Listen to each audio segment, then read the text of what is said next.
866-676-8477. I'm Brian Black with your report. This report is sponsored by Advanced Air Home Service. One call does it all. Dispatch, this is Mindy, Advanced Air Home Services.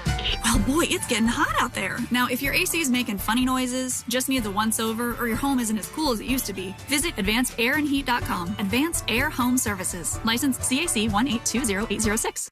America is turning 250, and iHeartRadio is celebrating with $250,000 in cash. Weekdays through July 4th, listen for your chance to win $2,500 so you can take the ultimate American getaway with iHeartRadio. This contest brought to you locally by HBN Bath. HBN Bath can transform your bathroom into a beautiful modern space in as little as 1 day. No mess, no hassle. Plus, get 0% financing for 18 months or up to $2,500 off your complete bathroom remodel project. Restrictions apply. Visit hbnusa.com. License number CBC 1255975. Most of us have given up on something before. Like when you bought that exercise bike, that's now a laundry rack. Or when you tried doing your own hair, but then begged your stylist for an appointment. Some things in life are just easy to quit, but quitting highly addictive tobacco isn't. It takes real support.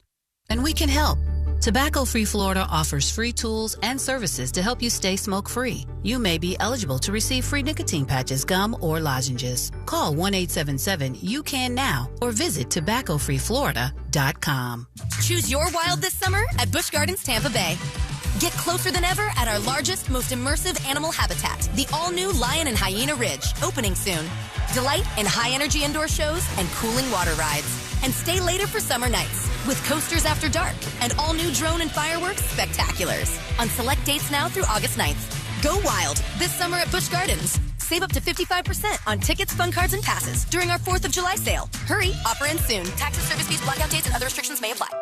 This is Greg Trzynski of the Original Mattress Factory.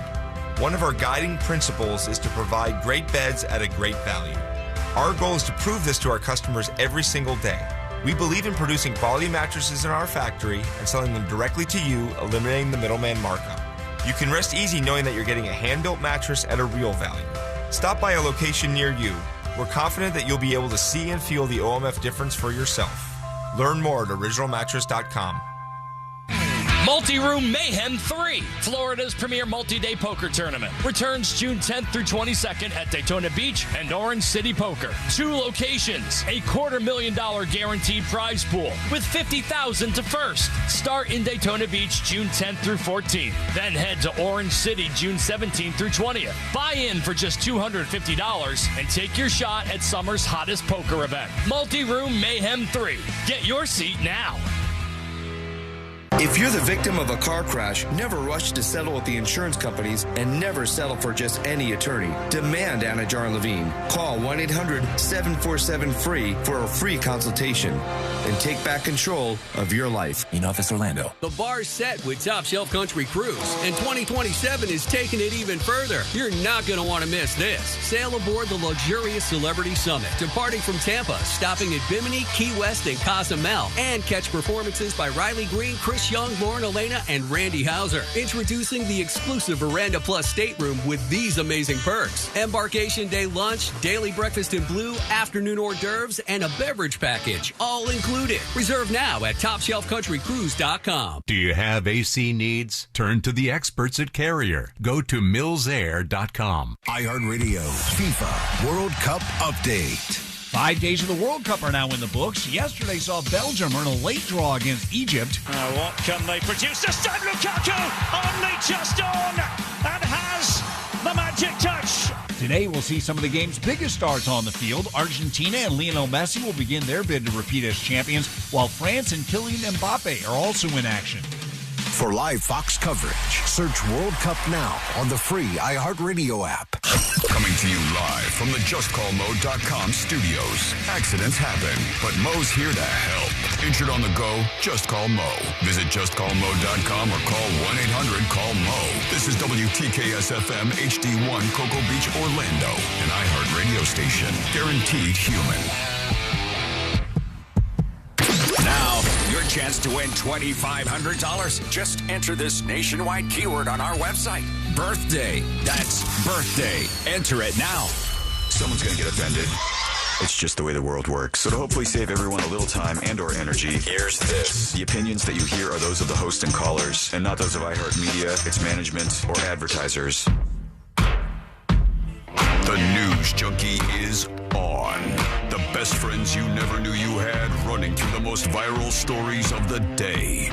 The News Junkie starts now.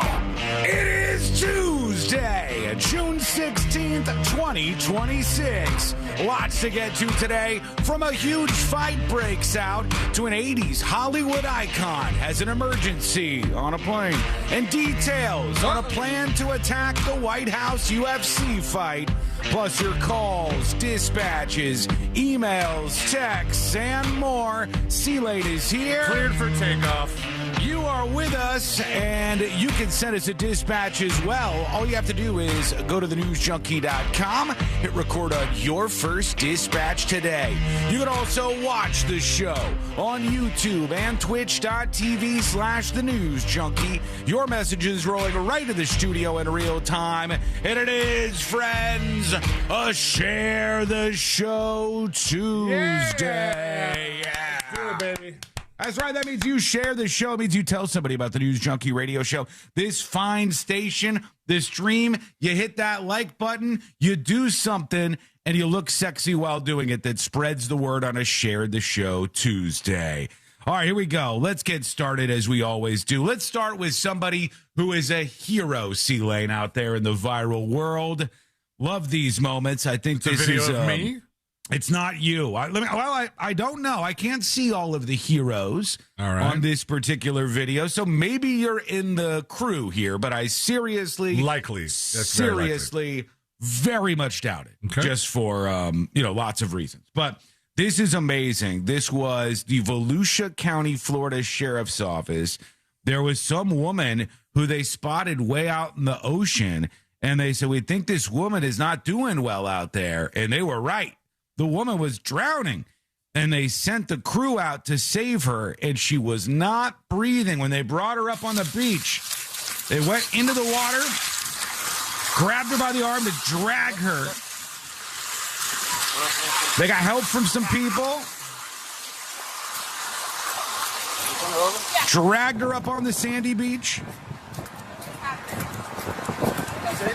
They're doing compressions now at this point in time, and this woman is not breathing. This is bad. This is dangerous territory here. But these guys are professionals. There we go. She's breathing. She's breathing. Keep breathing. When you go to, I did one round of CPR. She started breathing again. We need to go to. Yep. Come on. By the way, all these people, complete strangers, love these moments. Humanity on display. These strangers are over here holding this older lady's hand, trying to make sure she's all right, trying to bring her back around. Now, just as a refresher, the modern day idea of CPR is pretty much just compressions, right? We got rid of the whole mouth-to-mouth thing. I don't think they do that anymore. I think you're right. I don't think they do that anymore. But the weird thing is, if I was presented with an emergency right now, I don't know if I would know that sure enough. I think I would try the mouth-to-mouth. Just in case I'm going to give her a little mouth-to-mouth. I'd be like, all right, Mima, I'm coming in. Yeah, because I would go, are we supposed to do it? And I would remember the few things that I've stored away, which is like... staying alive. You could tell by the way I move my... Now, I'm doing my compressions, and I'm pushing hard right in the middle of the chest, I think, And then next thing you know, I go, am I supposed to do the mouth-to-mouth or not? I wouldn't remember, so I'd probably just do it. I just to make sure, I have an abundance of caution, I guess. Plenty of lifesavers have done the mouth-to-mouth.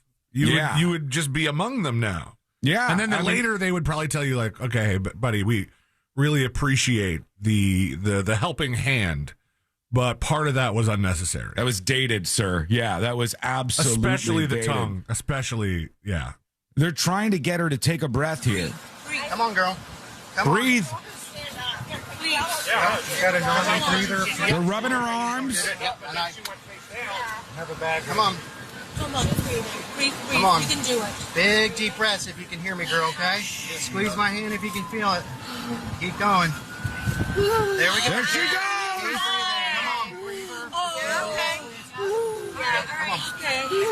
She's breathing. Yep, come on. Unbelievable. They saved this woman's life, and this was all courtesy of the fine folks who called the authorities on the beach for this 68-year-old woman who collapsed face first in the ocean, and the first responders who came afterwards and kept her alive. So congratulations to all involved. I knew you could do it. I knew you could do it. Look at that. Look at that. How many of you are lifesavers out there? You saving any lives today? Is it a little weird the guy kept calling her girl in that way? Come on, girl. Come on, girl. I think like there's some passes to be handed out in this situation, because aside from a few things, obvious things, there should probably be no wrong way to save a life. Right. But it just sounds like you're talking to an animal and not a human. Like, come on, girl. Come on, girl. Come on, girl. Come on, girl. Come on, Let's girl. go. The only thing I would really think of is I would try to go through the lyrics of The Fray, How to Save a Life. Step one, I was okay. Oh, that's for suicide. Damn it. It's not going to help me on the beach with this old lady. You here. mean there's not a cha-cha slide that instead of teaching you a dance that everybody can do in unison, they teach you how to save a life? 2 compressions this time. Yeah, I chest bump this time. Yeah, oh my! If you could do that, you might have. Why just do you think I found shut up just now? Yeah, you might have just found a shortcut for like $1 billion from the government or something. A PSA where it's like, you've heard of the cha-cha slide and the electric slide. Have you heard of the rescue slide? And the right, I'm already hating it this time. Yeah. And then people have to remember how to say defibrillator, right? Because that was always a nightmare. And speaking of nightmare, I'm trying to get ready for the show today. And first things first, I'm like, boy, I cannot wait to just have a nice, smooth start to the show. It's been rocky running. And we'll have a nice, smooth start. We'll get out there. We got so many things to get into. Good drama to mine up today. Some funny clips and all the rest. And I'm excited. All right, let's do this thing. And Courtney goes, oh, my God, did you see this? I go, oh, great. What does she have for me here? And, of course, our dog, Lady, who is the best. Lady is a Cavalier King Charles Spaniel. A dog with too many names. It sounds obnoxious. People will be like, oh, is that a Cocker Spaniel? And I'll have to go, actually, I'm glad you asked. It is a Cavalier King Charles Spaniel, the third. Does Lady have a middle name? She technically, I think she technically does. Lady Encore Hawthorne the third or something. Oh, the third. See, okay, because I like that. I like the idea of giving dogs names that sound like a little bit out of their pay grade. Yeah. And when you have a Cavalier King Charles Spaniel, it should be like Lady Hungershire, something very British, Lady Worcestershire the third. Did Courtney ever tell you what her lady's dad's name is? No. Lady's dad's name, which is on her little certificate or whatever, is Dirty Little Secret. That was Lady's. The mom was like, Lady Encore. Is Lady's dad a racing horse? First of her name. Yeah, this sounds like something out of Game of Thrones eventually you get there. But anyhow, she's sitting next to me. She goes, have you seen this video? Courtney, if you're listening, send me that video. Send me the video of this. All right. Perfect dog for Sean's personality. What is that supposed to mean? This is a dog, just so you know, a Cavalier. If you never heard of this kind of dog, the only thing Seth Rogen and I have in common is that he has the same kind of dog I do. And a Cavalier will literally like sit on your lap all the time, or sit right next to you in the cat. They're number one buddies. They are amazing dogs. Aggressive level, if you could go below a 0. That's where you would go with the Cavalier King Charles Spaniel, right? I've seen a couple people walk through your house and Lady. Only red flag people, right? Every once in a while, like if she's barking, there's a problem. But Courtney goes, did you see this? Someone called the cops and they discovered a U-Haul full of Cavaliers. And she said all the Cavaliers were locked into this U-Haul in the hot sun. And they were like not being treated right. And let me see if she sent this to me here. Rhodey worked for. Okay, hold on. This is a different one. Different dog. It's a different dog. Okay, I think this is it here. All right. This is 33 neglected dogs, it says, from a U-Haul truck in California. We'll start the show in a second. All right, look at this. I like, you can't wait for this, folks. For those of you on YouTube, youtube.com/The News Junkie, come hang out. It's an amazing way to watch. When there are commercials for everybody else, we're talking. We're hanging out with you. You can even lock your screen if you have YouTube Premium, or you can do the ad-free stream over on thenewsjunkie.com if you're a secret show subscriber. All of these things will get you through the commercial breaks without having to listen to that if you don't want to. But anyhow, they are about to open the back of this, and I was like, I think I'm going to tear up. I think I'm going to tear up before the show. You cannot do this to me. There we go. They open up the U-Haul. And I see all these little lady faces. Oh, that is... It's this massive cage in the back of a U-Haul of all Cavaliers. I almost said, I was like, do we need to rescue one? Can we step up and rescue one of these? And Courtney goes, that's a lot of money worth of dogs. And I was like, well, our heads are in different places. Did here, you say rescue one of them and Courtney heard all of them? I don't know. Maybe she's like, look, 33 of these dogs. That's what's going to happen here. 33 dogs rescued from a U-Haul truck and SUV in Marietta, California last month after officers responding to a trespassing call found the animals confined in an overcrowded, poorly ventilated condition. The officials said the dogs had matted fur and limited access to food and water. Suspect faces 21 felony animal cruelty charges. Life in prison. Yep. Okay? You abuse animals. You treat them like this. You got them in the hot sun, locked in a cage in the back of a U-Haul, and you're not around. Life in prison for the animal abusers. Animal abusers, child sexual abusers, life in prison, okay? This will stop this. This will stop our problems if we start getting a little more aggressive on that front. Anyhow, all right, we have so much stuff to wander through here on a Tuesday on the show, a Shared the Show Tuesday. I hope you join us. You can email us. If you want to be anonymous, put that up on top so I don't say your name. I'll abide by the anonymous deal that we have with you. We have made a blood pact with you. And if you put, I want to be anonymous on the email, no matter what it is, I will not say your name. Okay? Now, the blood pact does not count if you don't put it up top. You have to put it up top because I'll read the whole email and then I'll say, please keep me anonymous. I'm like, then it turns into a bad situation. I don't want to do that.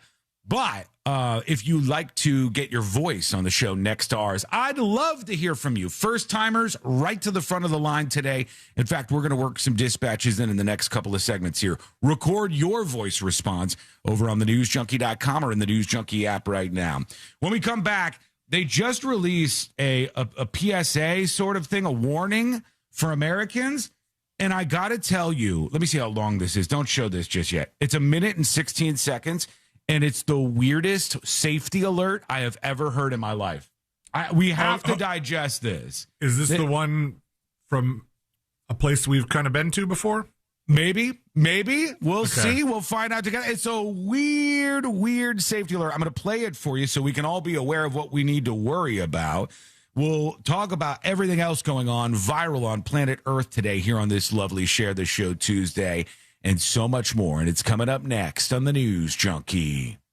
Real Radio is on Facebook at Real Radio 1041. Sponsored by the law offices of Anajar and Levine Accident Attorneys. Call the law offices of Anajar and Levine at 1-800-747-FREE. That's 1-800-747-3733. Taking a look in the Orlando area, that right shoulder is still blocked southbound of the Greenway after University Boulevard, but this is not affecting the flow of traffic. You should be able to make... Hello! As promised, commercials be damned. Save for that mortgage guy Don in Mills Air. This report is sponsored by Discover. The big boys break through, even on this side. How are you doing on a Share the Show Tuesday, everybody? TNJ chat, wake up, let's go. YouTube, Twitch, how are you? Hey, Kevin. Hey, how are you, everybody? How are you? All right, I'm going to play this PSA next. It's fantastic. It's a great viral clip. First, Mr. Predicto with his prediction for today. Are we going to have a great show, Mr. Predicto?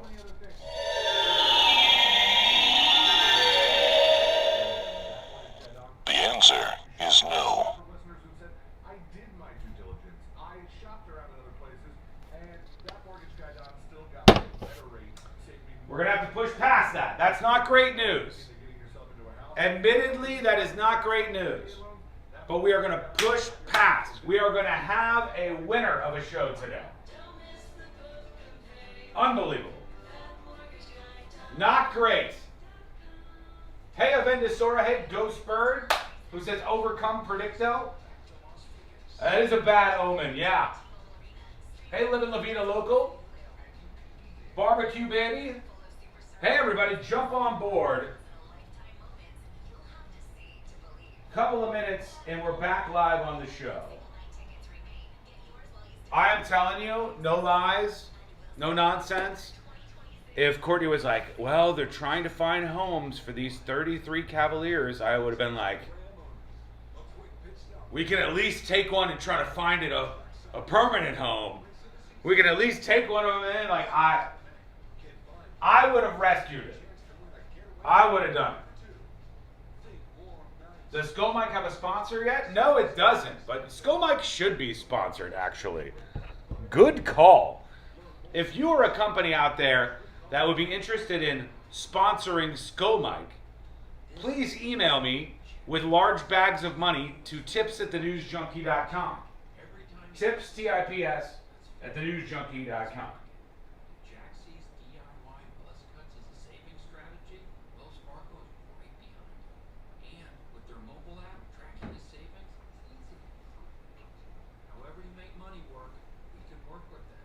If my yard was fully fenced, it would be full of beagles, says Diana. Let me tell you something. There are very few things in this world that will bring me up on a bad day, on a day with doom and gloom, people fighting over divisive politics, the crazy extremists, the nut jobs, the people trying to ruin absolutely positively everything out there. There are very few things that get me going on a day like that more than about a dozen beagles or basset hounds. All like same time. Their ears are just like going like this, you know? Their ears are flopping. They're all like low profile to the ground and they're just running along in a pack. Amazing.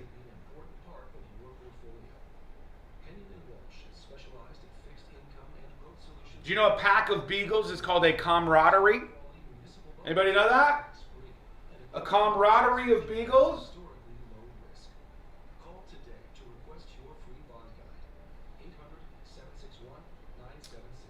Just in the interest of being honest, a pack of beagles is not called a camaraderie of beagles, but it does sound like it would be true, right? It does. It sounds like it would be true. Okay, let's get into it. Let's stir up a little bit of drama. Let's get into something a little controversial, perhaps. In a bit here, I want to talk about this story that's going viral right now, where a man is confronted for bringing his two young daughters, very, very young, you know, yay high, okay? Little young daughters. He brings them into the women's restroom because he's the only one with them so that they can use the restroom. And some man comes in and starts filming him and says, my wife is trying to use the restroom. What are you doing in here? And the guy goes, I've got my daughters in the restroom with me. I'm by myself and I want to bring my daughters into the women's room so that they could use the restroom. And this old man is frothing at the mouth. He's so angry at this dad with his little daughters. And the dad's like, I better record this because this guy's going to make some shit up. Because that's what they do. So he pulls out his camera and he records and he's calm. And he's having his daughters wash their hands. And this man is like, yeah, he's in here. He's in the women's restroom. Wait till you see this video. But I ask you, especially you girl dads, is this something that you do? Like, if you're a father, you got two young daughters, little tiny daughters, and they're going to go to a bathroom, it, to me at least, seems perfectly normal to bring them into the women's restroom. You'd be respectful and whatnot. But when I was a little boy, I'm pretty sure my mom would bring me into either, depending on the situation. Well, what do we think, Chad? Is that a normal, acceptable thing for you to bring your daughters into the women's restroom? Yes or no?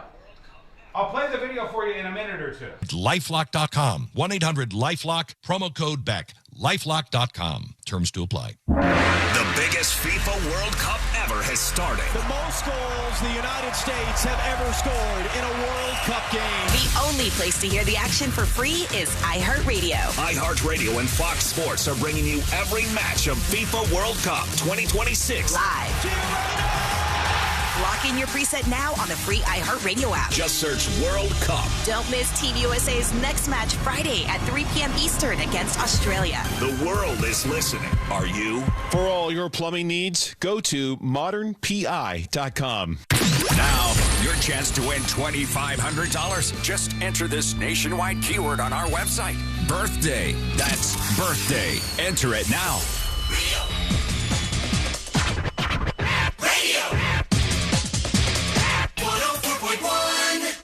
Forever at the crossroads between viral news and total chaos.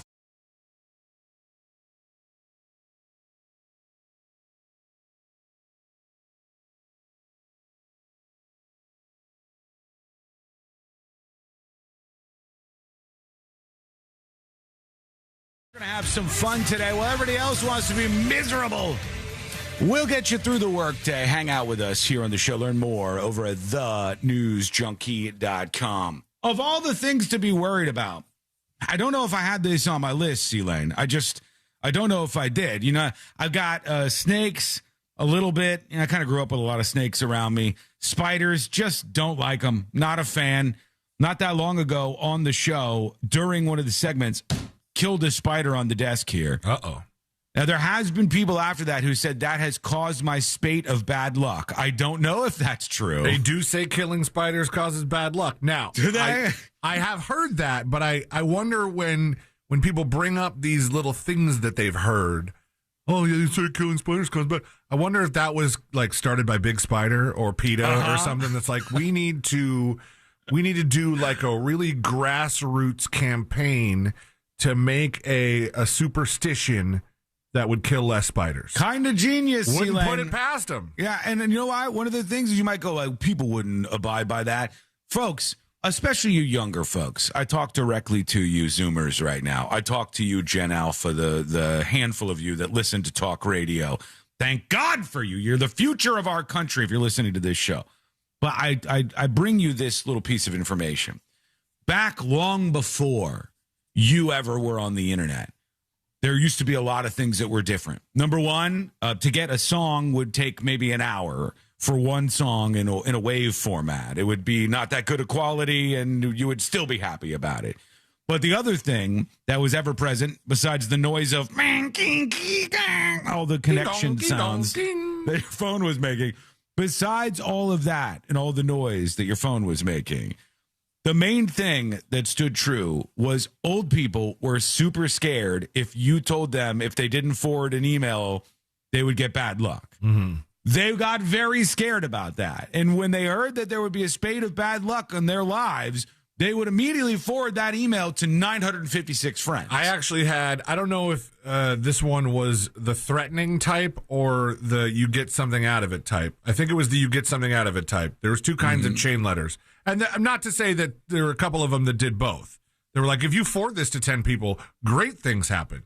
If you delete this, horrible, no good things. Which one's more popular, you think? Which one gets forwarded more? I think the horrible stuff. I think so, too. I think people focus on bad as opposed to good. But I had, it was the first time I'd ever heard of a chain letter was in elementary school when I actually received an analog, actual physical, hold in your hand, open the envelope and read it, chain letter. Mm-hmm. Yeah. And old school. The thing that got me to want to respond to it and forward it to people was it said, this thing gets long enough, we're going to be entered in the Guinness Book of World Records. And I went, whoa, let's go. Yeah, baby. Yeah, that's the kind of stuff, like they do that with the space program, and they go, we're going to put everybody's name on the moon. On a flash drive. On a flash drive. And you're like, I'm on the moon. I don't care. It still counts. So you got to worry about spiders. I own a star. You got to worry about floating off in space. You got to worry about some person selling you a star, which is a ripoff. You got to worry about all these things in life. However, I did not know until I saw the PSA I'm about to play for you that we had to be very, very, very worried about renting a jet ski. But that's what's happening here. This, to me, is such a funny thing. If you went back to me in 1999 as a young boy, a young man, 18 years old, maybe not too young, right there at that adulthood line, and you said, Sean, I can only bring back one message from the future. And here's what I brought back. It's a random safety alert. And it says, Ambassador Herschel Walker has an important message for Americans visiting the Bahamas. Jet skis are dangerous. I would say that is a Mad Libs. Nice try, sucker. I'm not falling for it. I know that's not the real future. You're lying like the rest of them, but they were telling the truth. Let's see what the future person would have brought. Here it is. United States Embassy. I'm Ambassador Herschel Walker. I have an important message for Americans visiting or living in the Bahamas. I'm listening. The beautiful waters here are one of the reasons people love to visit these islands. A lot of beautiful, stunning Bahamian visuals. If I'm honest with you so far, this is kind of selling it for me. Like, I would look at this and go, wow, the Bahamas, we were on the edge about going, but we should do it. This looks like an advertisement for the Bahamas so far. There is a turn. I need to warn you about some serious dangers associated with renting jet skis and small watercrafts and swimming at beaches where jet skis and small watercrafts are being operated in shallow waters, particularly around Nassau and Paradise Island. We've lost Americans' lives to preventable accidents. Multiple visitors have been hospitalized. How many people could have been affected by this? Multiple. Is there are we multiple? But are we even in double digits? Do you make a PSA about something that we're in single digits for? I guarantee you I could find that there is at least one person that has been killed by like a boomerang this year. Like, I bet if I really dug deep, I could find that. And then if we had a travel person going, don't go down under to Australia. Boomerang deaths are spiraling out of control, mate. That's my Australian accent. Because I have to say mate. I would go, no, I don't, this is not real. How many people are we talking about? Can we get some numbers on Bahamas jet ski deaths? Are we in the double digits? Where did it go? I had a number, and now I don't even know if it's deaths. All right, hold on to that because it gets weirder. There's more threats from the jet ski. America have also been sexually assaulted by jet ski operators who take victims to isolated islands. Many watercrafts are unsafe and operators are unlicensed and uninsured. That's why U.S. government employees are banned from renting or riding jet skis. Are they? We're working with the government. Hold on. Are you telling me anybody who is an employee of the U.S. government, this is like tens of millions of people, isn't it? Possibly. Are you telling me that tens of millions of U.S. government employees are not allowed to ride a jet ski? They're banned from renting jet skis, Sean. They can own a personal watercraft. Is that like you sit down in a meeting with the federal government and they go, all right, I need you to sign this job contract. And of course, as a government employee, you will not be able to rent a jet ski? Like even on vacation? That is preposterous. That's weird. And I don't know if you caught the switch there, but he switched in the middle and he was like, not only, says Herschel Walker, are jet skis dangerous, but jet skis also lead to rapes and like sexual assaults by these people in the Bahamas. And I'm going, again, how maybe this might have happened once and maybe people should be aware of it or whatever, but they've made a full-on commercial. He also just smooths past that so fast. He's like, there's been a lot of sexual assaults as a result of jet skis, unlicensed operators, and insurance fraud. And I'm like, wait, whoa, go back. CNJ says, I'm an employee of the U.S. government, and I have never heard of this rule. That's what they said, right? I'm going to go back. Forge, man, you better figure it out, because if you go to the beach, we don't want to catch you on a jet ski. You imagine getting fired, you lose your job, come home to your family, and they're like, Dad, why can't we eat dinner tonight? Why are we getting evicted from the house? You'd be like, forgot about the jet ski rental rule. I'm going to go back so you can hear him mention the sex stuff, and then he gets into the government employees can't do it. Multiple visitors have been hospitalized. America have also been sexually assaulted by jet ski operators who take victims to isolated islands. Many watercrafts are unsafe and operators are unlicensed. That's it. He just drops that. They've been sexually assaulted by jet ski operators who take victims to isolated islands. Many unlicensed operators, many unsafe watercrafts. You're like, buddy, we're just going to pretend that... You know what this reminds me of, C-Lane? Have you ever heard, sometimes in the middle of the medical... the warnings that they have to give, when there's like an advertisement for a pill or something on TV or radio, and they do the real fast talking thing with all the warnings that they have to give out.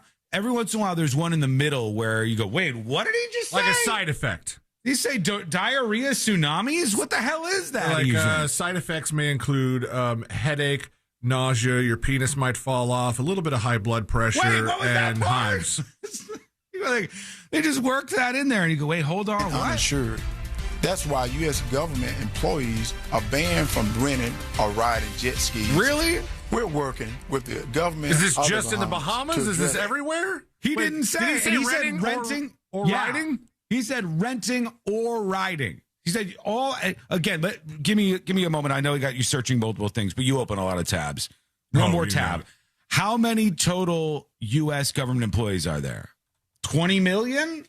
Is that too high? I don't know if I'm way too high on that. There's a lot, though. Total. How many US people government work for the federal government? The U.S. federal government employs approximately 2.68 million civilian workers nationwide. Okay. Including active duty military personnel, the total federal workforce is roughly 4.9 million. If state and local government workers, that's where the number jumps up to 23.3 million. But I think he's just talking about federally, which I would assume includes the 2.68 million civilian workers and the rest of the military. That brings that to 4.9 million people who are not. So, 5 million people, jet skis. They just can't even touch a jet ski. Get away from the jet ski. Get away from the rental. These issues. But for now, considering all the risks before you get on a jet ski in the Bahamas, I'm freaking your out. Safety matters. If you need help, contact the embassy immediately. How do I know if I need help? I would have just thought I was getting a jet ski. I would have thought, well, I'm just sitting here. I'm going to rent a jet ski. Nothing weird could happen from this. Only good could happen.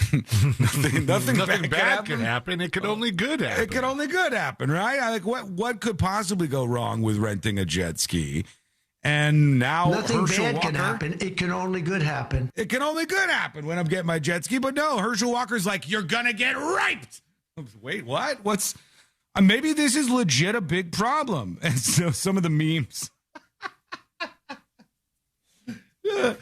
Some of the memes of the responses are the jet skis actually performing the sexual assaults on these people? This woman underneath the jet ski is like, whoa, what are you doing, jet ski? So let's look at some numbers that are in this report from firstcoastnews.com. In August 2025, a U.S. citizen riding a jet ski was killed after being struck by an unlicensed operator during an unregistered boat off Paradise Island. I thought it was an unregistered boat off, like they're comparing their boat. We're going to have a boat off, guys. According to the embassy. Racing for pink slips? Yeah, pretty much. Well, this was just a citizen. We don't know if they were a government employee. So this person, it wasn't even just a jet ski thing. It was a jet ski that got hit by a boat that killed them, right? An unlicensed operator driving a boat. Okay. So, I mean, it doesn't make jet skiing not dangerous. Get him back in there. Herschel Walker. Got to make another one for boats now. Since August of 2024, the number of U.S. citizens that have been hospitalized in the Bahamas from jet ski accidents has been 6 since August of 2024. 6 people? I bet I can find in Mexico, I bet more U.S. citizens were injured by refrigerators in Mexico than that. And I just find it strange. Like, why right now? You know what you could do? Herschel Walker should go, ladies and gentlemen, Herschel Walker here. Herschel Walker should go back out in front of the camera. I'm Herschel Walker. I don't want to tell you. The dangerous thing about being in the Bahamas is when your husband watches you fall off the damn boat and floats you out into the abyss and never gives you any life preserver. That's more dangerous. It's got more of a death toll. That's more of a death toll that your seafaring, weird alcoholic, allegedly husband will leave you behind in the ocean off of Hope Town because he's tired of your ass and you guys are fighting. So, that is more of a danger, I think, than the jet ski. 6 U.S. citizens hospitalized in the Bahamas from jet ski accidents since August of 24, coming on 2 years since that. Officials said 3 of those people needed emergency medical evaluations back to the U.S. because of their injuries. This isn't the first time they've issued the alert about dangers of jet skis. Last year, the embassy issued another one that was about the rapes. Last year's one was about the sexual assaults, and it says there was 6 people for the accidents part. Yeah. In the U.S. Embassy in Nassau said there have been 7 reported sexual assaults of U.S. citizens by jet ski operators since 2024. And at least with that one, I would guess that there would also be a couple that just didn't get reported. Yeah, and don't miss what I'm saying here in any way. Even 1 is too high. But like, we have seen things that are way more concerning than this over the years. I'm saying just in terms of raw danger in numbers, I wonder why they decided to say, hey, we need to do a video about the dangers of jet skis. But also, a video. That's another question. A video that's over a minute long. What did you say? It was a minute 19 or something? It's like a minute and a half almost. It's longer than a normal commercial. And it's something that could have been an email. I mean, maybe they go, hey, we issue these travel warnings all the time, and they pretty much fall on blind eyes, deaf ears, whatever you'd want to call it. So, BDMX Con says there's just not a lot going on. He wanted to make a video. I mean, we talk about much more on the show every single day that would be worthy of a video. Maybe BDMX Con is saying there's not a lot going on for Herschel Walker. Herschel Walker? For the U.S. ambassador to the Bahamas, to Nassau, whatever. Did he even introduce himself that way? I'm doing it now. But I thought he should 100% be like, I'm Herschel Walker. And start off the video and go, hey, you might not know about the dangers of any sort of... Show me where the jet ski touched you. There's lots of these out there, right? Show me on this doll where the jet ski touched you. Did he say at the beginning? Hello, I'm Ambassador Herschel Walker. He did. He did. He started off and he goes, look, I'm Herschel Walker. Here's the deal. I want to tell you about the dangers of jet skis. Now, what I want to do is open this up. Tell me I'm wrong. Tell me, there is a real problem here. And let us know what we need to do about this. It could be a real issue. There's lots of responses to this. Many of them are a bit confused, but maybe I'm missing something. Let me know. Send a dispatch over on thenewsjunkie.com, and emails can go to tips, TIPS, at thenewsjunkie.com. Quick break. When we come back, we have to talk about the latest in the world of the Knicks. There's something to get into there that I think is really interesting. Huge update on the Cruz murder mystery story we've been following for quite a while now. And at the top of the hour, I want to get into the most viral video of the day, something that happened in a bathroom, and it's going to prompt the discussion that I'm interested in having. So infuriating. Yes. It's a crazy one. Yeah, we'll do that at the top of the hour. We have a lot to get to on a Share the Show Tuesday, so don't go anywhere, because it's coming up next on the News Junkie.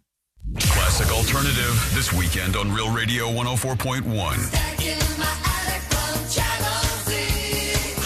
Real Music Weekends are Classic Alternative. This weather report is brought to you by Mills Air. There you are. Commercials. Pish posh. Question for you. An exclusive Scomite story for you folks over here. YouTube, hello. Twitch, hello. TNJ chat, hello. As the United States of America As the United States of America approaches its 250th birthday, 2 out of 5 Americans do not believe it will endure another 250 years beyond that. That's 40% of Americans don't think America will last another 250 years. 38% of respondents in the poll, including 40% of Democrats and 26% of Republicans, said they don't think the United States of America will exist as a single country 250 years from now. Only 62% thought their nation would last. Now, I'll remind you, buried in this is one of the big problems that we have in journalismism in the United States of America. The art of journalism, or journalismism. They said some 38% of respondents in the poll, including 40% of Democrats and 26% of Republicans, say they didn't think the U.S. will exist as a single country 250 years from now. Just 62% thought their nation would last. Just 62%? Just 62%? That's enough to amend the Constitution of the state of Florida. Just 62%?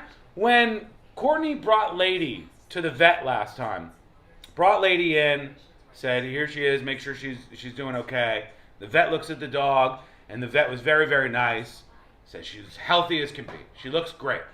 And then the vet goes, you guys have any other pets? And Courtney says, just a cat. And the vet says, just a cat? The hell do you mean just a cat? Just 62% thought the nation would last? Many Americans doubt it will last another 250 years? Let me rewrite this. Over 60% of the normal people in the United States of America think the country will last another 250 years. Why are we letting these other people bully us around? Why is the story not about, hey, an abundance of Americans still think the United States will make it another 250 years? Which, by the way, is a major fucking accomplishment. Do you know how many countries are not 250 years old? Like more than half of them aren't 250 years old. What do you think? Will the United States of America last another 250 years? Yes or no? 90 seconds and we're back. 90 seconds and we're back. What does that have to do with cats? Because the vet said just a cat? Why would you say just a cat? This is your lovely pet. It's a cat.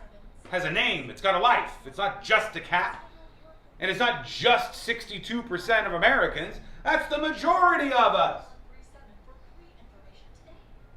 I mean, we should, yes, but no. Hell yes. Too many people want failure. My theory is not that too many people want failure. My theory is that too many people believe the barrage of negativity that they get every day. And because of that barrage of negativity, they think, well, there's no way we're going to last another 250 years. That's what I think. Agree or disagree? We're coming back. Don't put this off any longer. Call 407-706-9137. Please be advised, you may want to stop eating the following foods immediately: broccoli, kale, blueberries, quinoa, spinach. I thought those were good for me. What's healthy for one person may cause inflammation for another. So how do you know what your body actually needs? That's where Viome comes in. Viome is a simple at-home gut health test that analyzes your real-time biology to give you personalized nutrition guidance and custom supplements. Learn more at Viome.com/gut. V as in Victor, IOME.com/GUT. And use coupon code GUTHEALTH50 to save $50 off your purchase. This is Ross Chastain, NASCAR driver, and your Fresh from Florida farmer. When you shop for locally grown fruits and vegetables, look for the Fresh from Florida logo. It's a sign of local pride, peak freshness, and quality you can trust. That little logo, it's a big deal. This earful of real radio is brought to you by JustCallMo.com. Injured on the go? JustCallMo.com.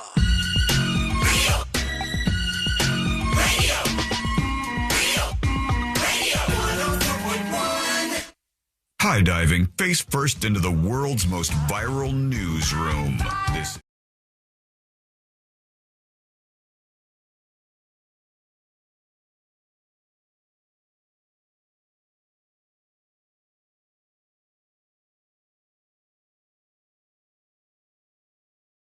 It's so good to have you with us. Let's tackle the day together and have some fun here in the world's most viral newsroom. Learn more about the show over at thenewsjunkie.com. Dumb question, C-Lane. Absolutely next level dumb question. All right. From a guy who is... Sometimes I think when guys are not into sports, they will go out of their way to tell you they're not into sports. I want to assure you on the show, I'm not doing that. I'm not one of these guys who's like, I don't even like sports. I'm not a sports guy. I don't like sports. I don't like sports. I don't care to put that on display all the time like some of the non-sports guys do. I only say that so if I'm talking about sports, you won't think, well, this guy's an idiot. He doesn't know what he's talking about because I've made it clear that this is not an area where I have any expertise. Okay. There are certain things where I'm a phone a friend, baby. You know, you have to have there are certain things where I go, hey, if you were talking about that and you had Who Wants to Be a Millionaire and you're right there and you go, I got to phone a friend. There are certain things where I'd be good at it. Sports, don't call me. Don't call me. Then I've met people in my life. No. Then I've met people in my life, C-Lane, where I'm like, I don't know what that person's phone a friend skill would be. I don't know if you have any discernible talents that would make you phone a friendable. Like, for instance, if I was on Who Wants to Be a Millionaire, lights go down and they go wild, and they go, Sean, the word Linux was first circulated when the Linux software surfaced in what decade? And they go, is it 1960, 1970, 1980, or 1990? I would go, oh, God. I mean, I know a lot about computers. My father had computers around the house when we were a kid all the time. Doom, doom, doom, doom, boom. And I go, but the problem is, I don't know a lot about Linux. I'm going to phone my friend C-Lane. And they'd ring C-Lane up. And say, hello? Hey, yeah. Oh, C-Lane, thank God you're there. I'm on Who Wants to Be a Millionaire. It's the $1 million question. What decade did Linux start? Is it the 70s, 60s, 70s, 80s, or 90s? Which one is it? Help me out. Help me win $1 million. 90s. The 90s. Okay. Now, did you just look that up? Or yes, I did. Okay, good. So I wanted to be certain I was getting the $1 million in this fictitious world over here. Uh-huh. Yeah. See, you have your things. I would have said 80s if I was just guessing. I wouldn't have known what it was. That's why I used that example on the fly. But there are certain things. I had more faith in you. I was really hoping you were just calling me because you knew the answer and you were just pulling whatever that guy's name was that won the first $1 million. And he called his dad and he's like, Regis read out the whole question. And he goes, Dad, I don't need your help on this. I just wanted to let you know I'm winning the $1 million. It's B. And everybody just erupted. What a flex move. What an absolute flex move that would be. But the thing is, you have to know what your area of expertise is. You have to know what you're good at. You have to know those things that you excel at. And in this case, sports is one of those things that I don't excel at. So I want to tell you when I'm talking about that stuff. With all that said, congratulations once more to the New York Knicks. You did it. All right. Yeah, everybody became a New Yorker for some reason. You had like mayors in Sheboygan, Wisconsin going, yeah! Go Knicks, right? But they're getting ready for the parade in New York City to celebrate the Knicks NBA championship victory. And they deserve that. And the New Yorkers deserve that. I hope they don't light any more school buses on fire, but they deserve to have a little celebration. Unless it's a sanctioned school bus arson that's part of the parade. Maybe. You could just give them one of them. They have so many that they're probably retiring. But the thing is, they keep calling it a ticker tape parade, which I don't know if I'm the only one, but when I hear people say a ticker tape, we got to get ready for the ticker tape parade, all I can think of every time is how old that sounds. Yeah. And I'm just going to try to use my brain, but looking down at the story, it says, here are the absurd excuses Knicks fans are using to play hooky for the New York City victory parade. They're calling out on mental health days. They're saying, I'm going to start coughing on Wednesday and get the next fever. As soon as I clock out, I'm calling for the next day, calling out sick. There's all the different excuses that they're using because they're getting ready. And they keep saying it's for the Knicks ticker tape parade. The only thing I could think of was, and try to get this in your head before Celine tells us what the answer actually is, because he's my phone a friend here on this with the internet as an extra lift. I thought, well, maybe the stock market ticker tape that like prints out or printed out back in the day when we like have actual little stock market printers, all the ticker tape prints out and they have to have something to do with it. So maybe they turn it into confetti for the parades. Yes. That's the best I could do. That's what they used to do. Yeah. If you look up ticker tape parade on Wikipedia right now, and you'll see like ones that they had for the Apollo 11 astronauts in 1969. You'll see, ones from the 50s. And particularly in the Chicago one here, you're looking at it, you see actual ticker tape that they were throwing out of these windows. Because, it's like a streamer. Because they had so much left of it because they were just constantly printing these stock tickers. Yeah, and then they just littered everywhere. So they would save all the trash and then take one day a year and throw all of the trash on the streets, which is the opposite of what they tell us to do now, as far as I'm aware.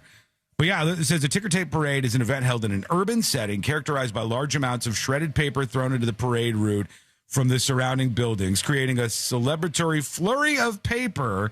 Originally, stock ticker paper tape was used, but confetti is now used to do this.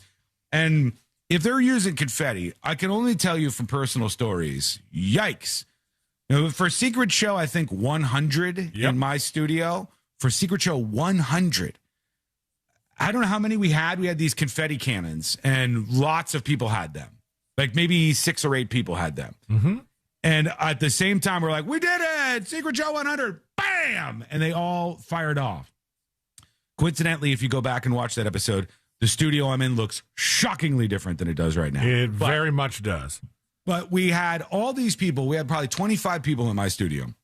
And they all launched off these, confetti cannons all at once.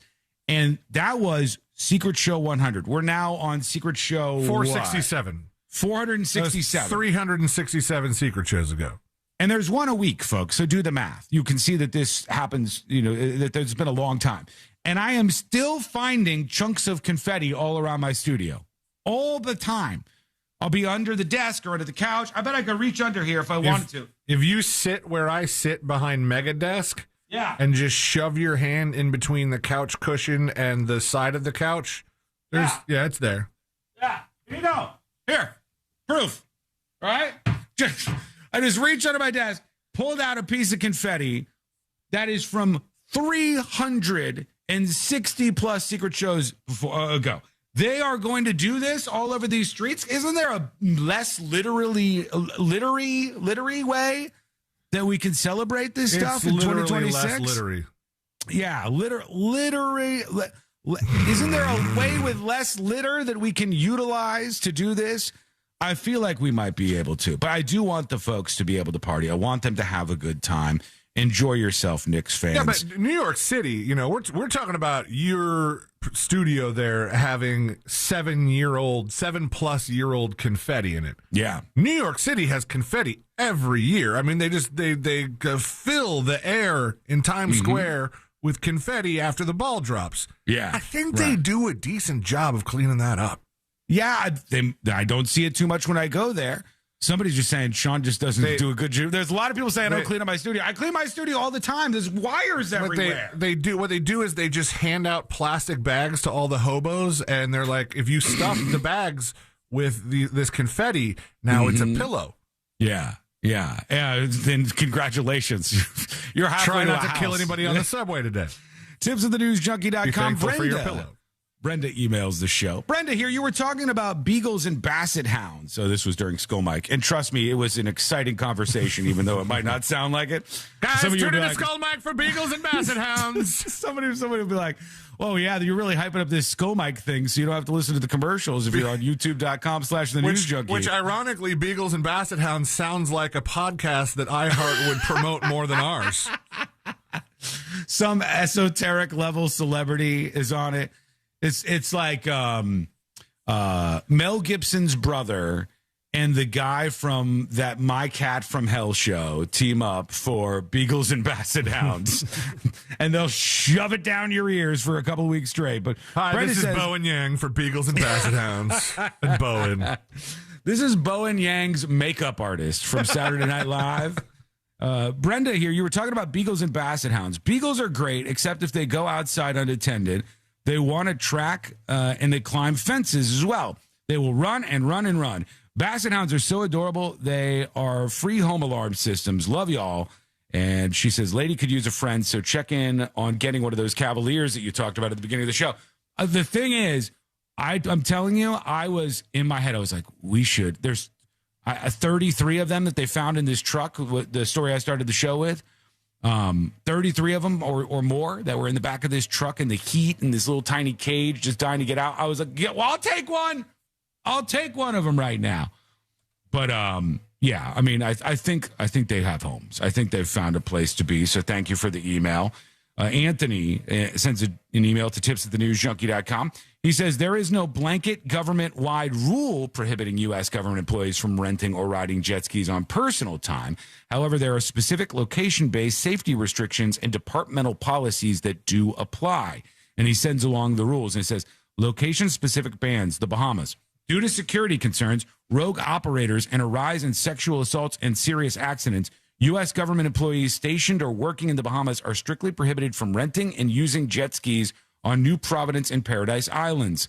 The U.S. Embassy and the State Department strongly advise all tourists to avoid them. Thank you, Anthony, for the email and the information. Greatly appreciate that. All right, we're going to take a quick break. When we come back, we'll get into the story that is going absolutely mega viral today. All right. This is one of these stories that's blowing up. And wait until you hear the audio of this confrontation. You'll immediately know why. We're going to sort out who's in the wrong here, but this is one of these stories that gets people fired up. And I think you're going to be interested in this because it's coming up next on the News Junkie. The Monsters, the News Junkie, and the Jim Colbert Show. All broadcasting live from Mount Dora, July 3rd. Details at realradio.fm/. Hello! Welcome to Beagles and Basset Hounds. As you know, you are going to be divided into two teams. These teams will forever be more divided than the North and the South. They will be more divided than Democrats and Republicans. Here on Beagles and Basset Hounds, you have 60 seconds to enter your choice of what team you are on. And these teams will fight to the death for the rest of chat history. Are you on Team Beagle or Team Basset Hound? Once you have made your choice, you can never change it. And you will fight to the death in chat against the opposing members. Are you Team Basset Hound or are you Team Beagle? You must make a choice. I'm France, I'm neutral? No, France isn't neutral. If you're neutral, you just get slowly taken over by people selling trinkets underneath your finest wares. Lot of Team Beagles. Mark goes for Basset Hound. Look at that, Meep. Look at that. Look at that absolute unit. Unbelievable stature on that one. That's a Basset Hound, like through and through. Couple minutes and we're back live. Basset Hound says tongue punch. They're scrappy. Are they? Don't trust anyone who hates dogs. True. Absolutely true. As you sort into Team Basset Hound and Team Beagle, we're going to get into the story about the father who took his two young daughters into the women's room and was confronted. And I'm going to play that video for you when we come back. I want to see what everybody thinks about this. Beagles suck, says Patrick, because they howl too much. I had a Basset Hound and it sucked just as well. Is it possible that you don't like dogs?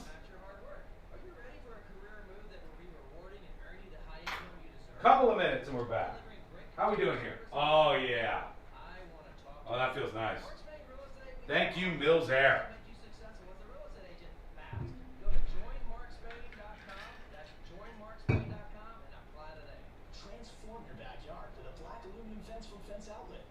Team Wiener Kokomo?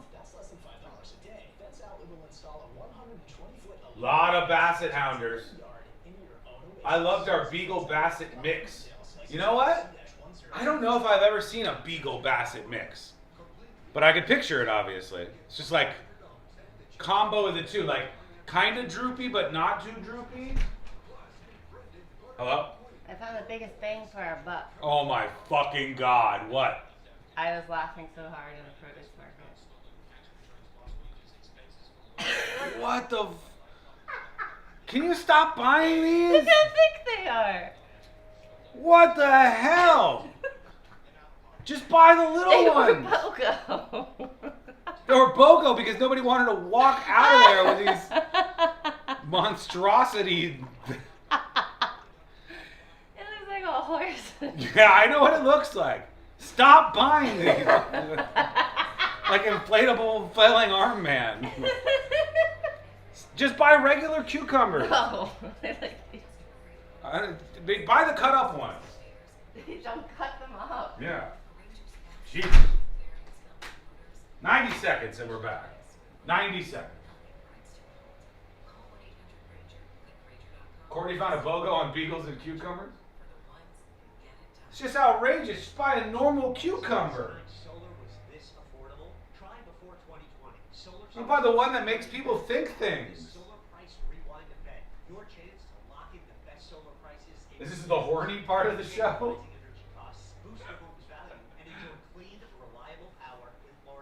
Sean feels completely inadequate right now? Little do you know.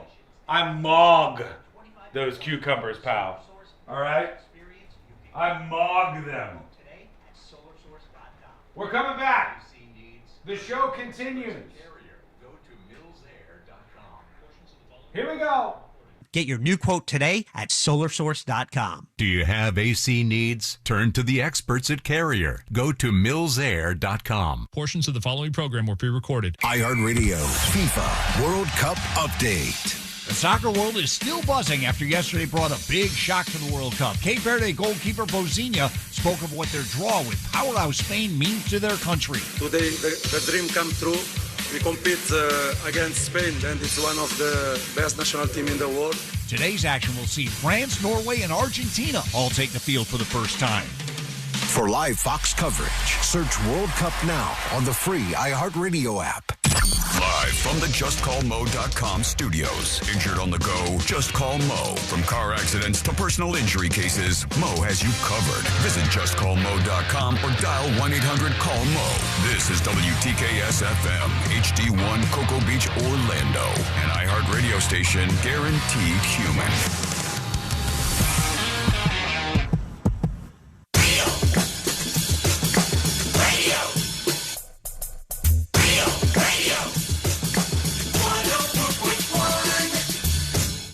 Riding the daily roller coaster of viral news from the front row. It's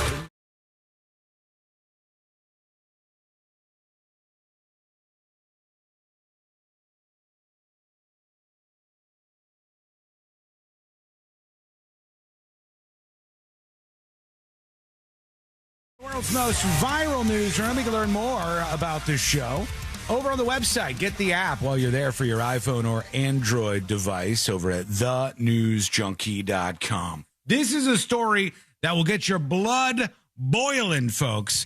C-Lane knows what this is already. I don't know where you saw it, but it's got millions and millions and millions of views online already. And I want to ask the dads out there in particular a question about this. I didn't see anything wrong with what this guy was doing. This guy was confronted for something that seems like a completely normal thing to me. Like, I didn't find any issue with this. But there's a guy who was freaking out about this other man who brought his 2 daughters into the women's restroom. Now, if you're a dad and you're solo for whatever reason, and you got your 2 daughters with you, you obviously have 2 choices. If your daughter's got to go to the bathroom, you could bring them into the men's room or you could bring them into the women's room. And as far as I was aware, the thing that nobody really complained about, this isn't the bearded lady in the women's room, okay? This is just a father with his 2 daughters, okay? And I don't understand exactly why there would have been resistance here, but there's a dude who's right at the door of the women's room. He's in the women's room too, technically. And he is yelling at this guy. He's called the police on this guy who brought his daughters in the restroom. Without further ado, I'll bring him the clip. You seen this, C-Lane? Yeah, I have. Okay, here we go. Let's get some blood boiling. There is a man with his 2 little girls using the women's bathroom. Wash your hands, lady. He's washing his hands with his daughters right now. He is leaving it. Oh, my God. I know. Can you imagine being on the other end with 911? You're like, 911, what's your emergency? There is a man with his 2 daughters in the women's restroom. Okay, sir, and is there a murder going on, or has somebody attacked somebody else, or Well, no, let's take it to what this guy seems to be most worried about. Is there a sexual assault going on? Yeah, is there any creepiness going on? No, there's a father with his 2 daughters that are like maybe 3 or 4 years old, these cute little girls, and they have to go to the bathroom. They're at like a gas station, convenience store kind of place, and they're using the restroom. So he's taking out the phone, and you might say, why is the dad filming in the bathroom? Because this guy's crazy. This guy's crazy. He's got the door kicked open to the women's room, and he's telling this guy with his 2 daughters that they've done something wrong, which they haven't, in my estimation. Unless I'm really, really missing the boat here. This seems completely normal to me, but this guy is such a weirdo. All right, baby. The girls are upset.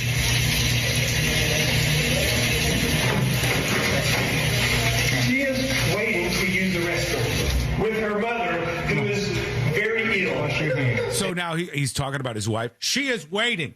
My wife is waiting to use the restroom. I didn't even know whoever was with it. I didn't even know whoever was waiting for the restroom was with him. I kind of thought he was just being rogue Chad, or whatever we're calling the male version of Karen. No. Just to, because he was very offended. More Chud than Chad here. More Chud than Chad. This guy who's come up is saying, my wife is waiting, and her mother, who is physically unable to work her way into the bathroom right now.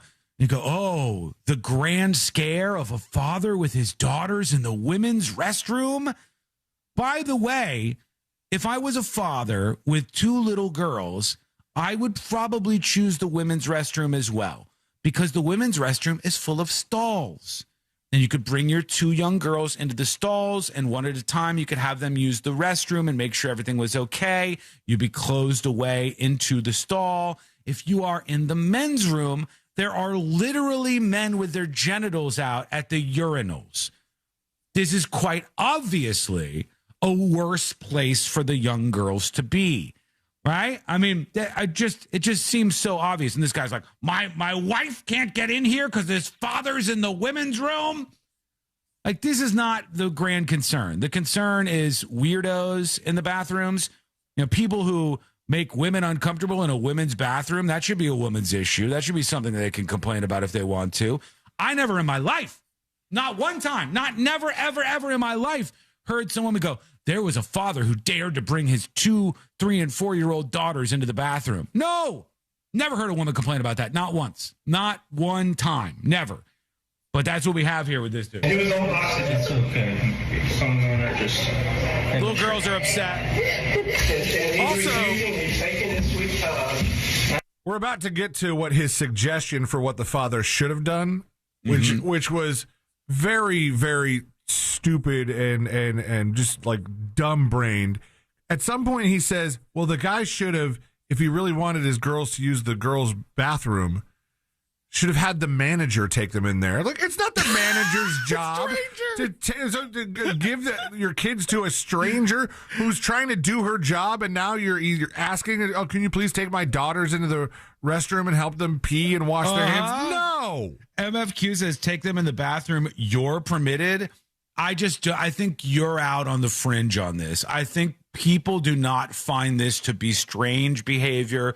People do not find a father with his little daughters. These girls are very small, going into the girls' room to be strange. I think this is just sort of a thing, right? I have many times myself been in the men's room, and there has been a woman with her young boys, and she's bringing them in there so that they can use the restroom. Now, see, and that has not been a weird experience for me in the slightest when that happened. That's fine. Growing up, when I was a kid and we had to use a public bathroom, my mom took me into the ladies' room. And then at some age, I'm sure I started being like, but I'm a boy, and like, why am I going into the one with the dress? And I don't wear a dress. Yeah. And then I think shortly after, I just was trusted to use a public bathroom on my own, and it was never a deal again. But I think, I really think it could go either way, Yeah. And in this case, he's just being a good dad. Yeah, I mean, I hate to say maybe one of the most offensive things that could come to mind, but I'm going to do it.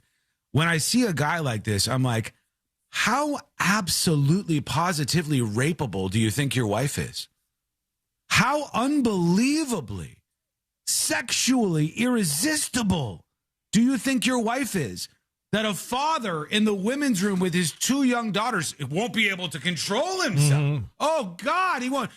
Once my wife walks through the door, he won't be able to control himself. It'll just be crazy in there. It was a really long con plot that he started 4 years and 10 months ago. Right. I only want to get to one woman, and here's my strategy. Like, what? How bizarre. How bizarre. And then, yeah, I think this is where he offers another idea here. Here you go. I have 2 girls washing their hands. You let this lady, this woman she's a woman. She can bring her daughters in here. She's a manager of the QT. I'm their dad. You can ask her. I understand. And you don't have any business bringing her into the women's bathroom. So his idea, as C-Lane said, was this woman right here is a manager of the QT, which is the name of the little convenience store bathroom that they're in. And he said, this woman right here is the manager. She could have brought your daughters in here. Bro, how absolute mush-brained are you that you think somebody is going to take their 2 daughters and hand them off to a stranger to go in the women's bathroom, and that's more normal? I don't know. I think this is one where we have the normal people on one side and there's like 3 crazies on the other. He's also standing at the threshold, one leg in, one leg out, telling this man he doesn't have any business being in the women's room. As his 3-year-old daughters are crying. They're upset that this guy's kind of angrily yelling at their dad. They're girls. They go to the women's bathroom. As soon as he leaves the man to the women's bathroom, I will. I'm standing in the doorway. He called the cops. He's taking his own sweet time. Hey, sweetheart. This is ridiculous, man. I am so sorry. The woman who lived there, or who works there, rather. I hope she doesn't live there. I hope things aren't that dire. The woman who works there, I live at the QT, said should take the kids into the bathroom, goes, I am so sorry.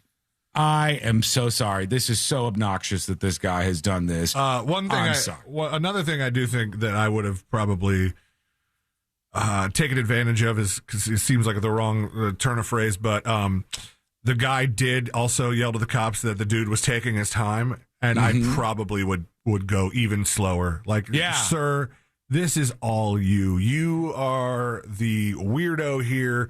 You're the person that's causing a commotion. You're the person that thinks is just absolutely insane for your wife to have to wait. So confident, though, right? Yeah. Oh, well, confidence and incorrectness often are bedfellows. Yes, loud, dumb, and wrong. Loud, dumb, and wrong. And just painfully so. This woman's like, I'm sorry. And then they have a little confrontation. That's okay. All right, so the poor girls don't know what's going on. He's trying to wrap up this guy and get him out of there. All right, the young girls head out. And the guy's standing out there trying to intimidate him. He's on the phone still with the cops. Very important stuff. There's a man in the women's restroom. You can video me, okay? And you got Don't put your hands on me. Yeah, well, stop videoing me. Yeah, he just put his hands on me. I touched you. I brushed you on your shirt. That's still touching. Yeah, that's Don't ridiculous. Put your hands on me. Did you hear the switch there? The really quick 180. He's like, well, you could video me, and then he goes, don't put your hands on me. Well, then stop videoing me. Sir. The best part about this is this guy is very calm. He's staying very calm, which is important. Stay calm when the other people are freaking out. Stay chill. You're going to look a lot better in these scenarios. Don't worry. More people are normal, and they will see that you're obviously in the right. This is the grand justice in the public square that we get. Right, you go and you do your thing, and then people either agree or they don't agree. Trust me, ain't nobody agree with this Reebok loser who's sitting there calling the cops over this situation. Not a single person. On video. Right? He's a white man. He's about 5'10". Tell him to get here soon. I know. She's trying to get into the women's bathroom, and she can't. But she can now. Yeah, now there's nobody in there. You're still out here. Again, the women are in their like 50s and 60s. The one of them's like 80 or something. Was one in a wheelchair? One's in a wheelchair. All right? Like, what is it that you think this guy is doing? He's got some grand plan. You think maybe that started this where, if you're a dad with two daughters, you might take the bigger stall to help them out. And that might mean he was in the wheelchair stall.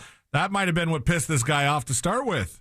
Yeah, that would be a more sensible gripe than this. But I want to hear from you girl dads.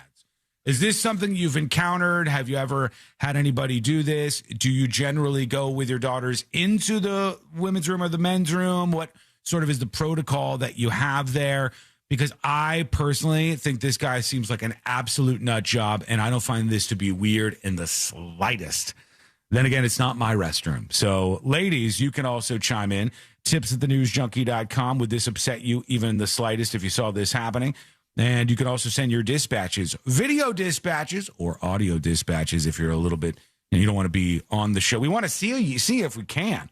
But either of them are fine. Record your dispatch at thenewsjunkie.com or in the News Junkie app right now. Okay.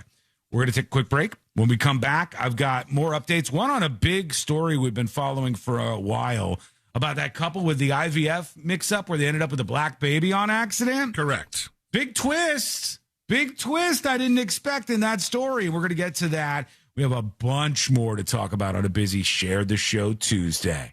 And that is coming up next on the News Junkie. AI's power need is leading to the environmental collapse of the planet. We don't always recycle, and we use too much plastic and pollute. This one might be a push. Real Radio 104.1, guaranteed human. No major. Stand by, Schoolmakers. I'm going to put this up on See It Now. Just in case. Just in case you haven't seen it. This report is sponsored by Right next to those German ladies at the World Cup. Rasmussen University is where passion meets education, offering over 60 career-focused programs ranging from nursing and early childhood education to business and IT. Learn more at rasmussen.edu. Our iHeartRadio Music Festival presented by Capital One. Back to Las Vegas. September 18th and 19th at T-Mobile Arena. Streaming live on Disney Plus and Hulu. Give it a thumbnail. Boom!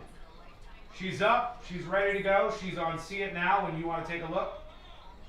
So I'd encourage you to. Is there anybody that disagrees with that guy bringing his daughters in there? Just anybody. Any one person. Christ, another sloth died? Is that true? Jesus.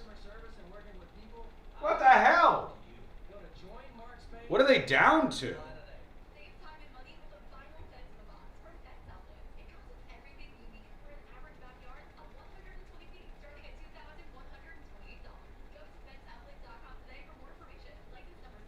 I'm just checking. Hang on. Stand by.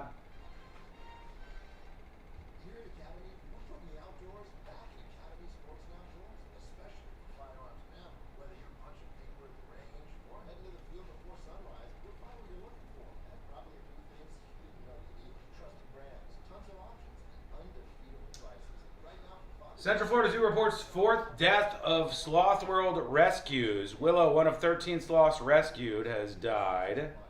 She's the fourth one. They're down to 9. They only got 9 sloths left. That's not a lot of sloths.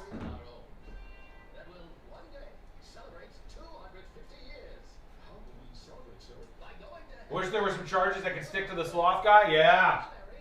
True. How's that not a crime? Pop quiz.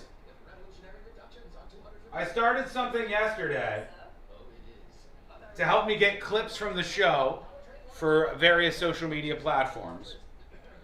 And it takes the podcast with no skull mic, just the main show and just the segments of us talking. How many words would you guess I said on yesterday's show? Only the main show and the segments when I'm sitting down here. How many words do you think I said on yesterday's show? Give me your guesses. 159,000. No. It's a lot. That's a lot. Couple of minutes and we're back live. 69,000? 6,969 rather. 500,000. You guys are really up there. 26,000, says Missy. You yap a lot? True. 5 million? Yesterday's show, R.I.P. Alien Boy. 19,405 words from me. 19,405 words. Just on the main show. That's rocking a book a week. That's a lot. Including Scomic? No, that's just the podcast without the commercials and just identified as my voice. 2 minutes and we're back with an update on the IVF couple. I gotta grab the bathroom segment for weekends. Time that out as a 12. Join Jim Colbert on the Jim Colbert Show for his Cigar of the Week segment every Friday afternoon at 3:45. You can pick up these featured cigars at all 3 Corona Cigar Company locations: Dr. Phillips, Heathrow, and downtown. Learn more at coronacigar.com.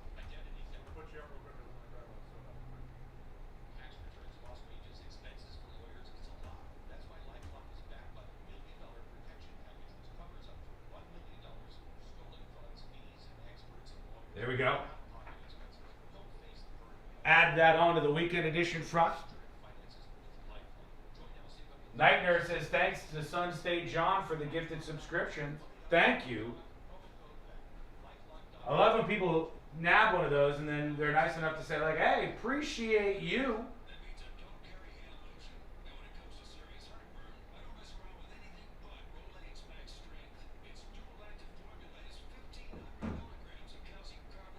Okay, we're coming back. Here we go.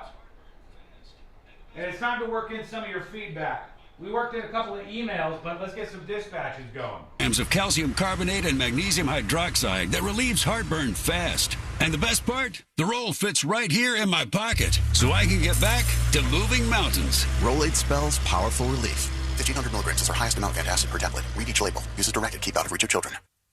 Joy is essential, and it's also elusive. But now, there's a new and exciting way to start your journey toward a more joyful existence. Joy 101. It's a new podcast hosted by me, Hoda Kotb. If you're craving inspiration to maximize your joy, tune into these candid, uplifting, and moving on-air chats. Open your free iHeartRadio app, search Joy 101, and listen now. Joy 101 with Hoda Kotb is presented by CVS. Win $25,000 in free impact windows from Maurice Windows. Text TRUST to 20129.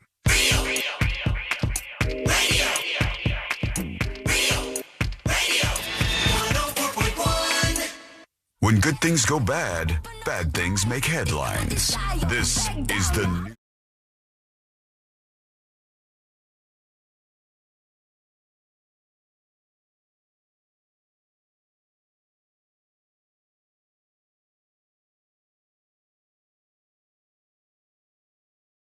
Room. You're in the right place. Forget the same 3 songs over and over and over. Hang out with us. We'll get you through the day, hopefully with some laughs, and we'll see all things viral happening here on planet Earth. Learn more at thenewsjunkie.com. Big update. A twist I was not expecting, actually. A twist I was not expecting on that IVF mix-up couple. That's the white couple that they go, uh-oh, something is not right. We've just had our baby, and I don't know if it's ours. And then, well, how do you know? And then, well, we're white, and the baby is black. So there must have been some sort of mix-up. Something must have went wrong. An update on that couple and their situation incoming in just a moment here on the show. I put the video from the last story of the father in the ladies' room with somebody confronting him because he brought his 2 young daughters in there. You can watch that if you want to see if there's any details you're not missing over on the See It Now section of the News Junkie or the app. And there's people who agree, disagree, all of that stuff. They're chiming in with their dispatches. Let's work a few in. Here's Twisted Rabbit. Twisted Rabbit has a dispatch for us. I want to get some of your feedback in, so let's go. Yo, News Junkie, what is up? Hey. What a beautiful Share the Show Tuesday. Love you guys, man. Listen, I'm a father of 5. I have 3 boys. I have 2 girls. My girls are mainly grown up now, 19 and 21. Damn. But absolutely, when they were small, I've taken them into the men's room and was there to supervise. And my boys have all been in ladies' rooms and have been there to supervise, make sure that I was at the door so nobody could come in behind them, startle anybody, or make it weird. Like, it baffles me that this is where we're at in the world. I don't think we are. The guy was standing at the door. He was making sure his daughters were safe and they could use the restroom. Like, everybody just needs to stop whining about everything. Anyways, that's what I got. Peace out. Now, wiggle, pop. I have to push back on that because I don't think we are there. It's like I talked about this on Skull Mike earlier, right? You can, on the YouTube channel, you can hang out throughout the breaks and you can go a little deeper. It's an amazing production. I think you're going to dig it. When people go over to youtube.com/thenewsjunkie, they tend to stay there. So be the next to transition over. And no matter what happens, it's always going to be there for you. youtube.com/thenewsjunkie. But I was talking about a story specifically on the segment between the segments. And it was about this Reuters poll that talks about the United States nearing its 250th birthday. And they asked a whole bunch of people, and they asked them over like 4 days, as the United States approaches its 250th birthday next month, they said 2 out of 5 Americans do not believe it will endure another 250 years beyond that. The 4-day poll, blah, blah, blah, blah, blah. 38% of the respondents in the poll, including 40% of Democrats and 26% of Republicans, said they don't think the United States will exist as a single country in 250 years from now. Just 62% thought their nation would last. And I stopped at that and I was like, just 62%? It's literally a supermajority. Just 62%? I told the story about how Courtney brought Lady to the vet, and the vet goes, do you have any other animals at the house? And Courtney goes, just a cat. And the vet goes, just a cat? What? Whoa, why are you saying it like that? I'm like, oh, no, we junkie cat, we got a cat, and just a cat? And just a cat is in only one animal, one cat. Yeah, but it was like, just a cat was dismissive to the vet. They're like, well, how could you do this? And I said, why? This is a framing issue. Just 62% thought their nation would last. How about 60+% of Americans thinks not only will we existed 250 years, but the United States will make it another 250, right? The headline wouldn't be many Americans doubt it will never last another 250 years. They're serving you up negativity slop. That's what it is. You're at the trough and they're serving you up negativity slop, which ironically is what makes half of these people think that America is not going to last another 250 years, because the journalists just want to serve you up negativity. So in a story where 62% of people agreed that they thought America would last another 250 years, which is longer than more than half the countries on the planet have even existed, they frame everything as if this was like, oh my God, only 62% of them think the United States will make it another 250 years. It's a negative slant on things. And sometimes we find ourselves in that situation. I believe almost everybody hearing the sound of my voice right now agrees that it's totally fine and normal for a dad to bring his 2, 3, and 4-year-old daughters into the women's room and have them use the restroom. I don't think that they find that weird. I don't think that most women find that weird. I think that women are put off by other things in the bathroom, but I don't think that's a major issue. I haven't heard anybody complain about that ever in the history of ever. So I think what we have is almost everybody agrees on something, but we get the impression that the opposite is true, right? Almost everybody agrees on something, but what is being pushed? What is the line? What is the thing that they're serving up as slop, negative slop to the American public? Well, it would be in a case like this that like, well, this guy's out of line. No, I think most people think the other guy is the bad guy. Maybe you don't. Let us know. Here's another one. Here's Big Bad Beard with a dispatch. Let's see what he says. Go ahead. Hey, junkies. Hey. I'm a girl dad here, and I have regularly, when my daughter was younger, she's now 8, taken her into the women's restroom with her. Just because, like you said, you go in the dude's bathroom and there's dudes that are junk hanging out of the stalls. And there's pee all over the floors. The seats are disgusting. True. Like, I took her in the men's bathroom a couple times and it was just so gross I had to take her into the women's. This person is very lucky that wasn't me in there, because that would have been a lot different. And he's probably keeping his cool because he has his little girls there, which is great of him. Yeah, that was smart. He was very calm. Again, that video is up on See It Now on the app and the website if you want to check it out, thenewsjunkie.com. The guy was very, very calm. But you're right. Like, just busting in. There's so many things you're implying. You're implying a lot. Like, you're implying that this guy just can't wait to... He's got 2 little girls as, like, some sort of decoys, so you can't wait to get your wife in the bathroom alone. Where did you borrow those little girls from? It's not that this never happens, but it's just like, find out the time when you should be freaked out. And honestly, like as a man, if I was going into the men's restroom and there was a woman in there with her 2 young boys, and for any reason, if it made me uncomfortable, I'd go, okay, I'll step outside for a second. I understand that this mother wants to bring her kids in here and so her young boys can use the restroom. I'll give her the space. She's probably going through a lot more wrangling them than I am. So there's so many ways to handle this. This guy handled it the dumbest way ever. And I really legit believe, I think most of you agree with that. I think most of you are nodding your heads along with that. I think so many times we find ourselves in this meme where if you looked at an overhead shot, we're all in this huge group of people and we all agree with this thing.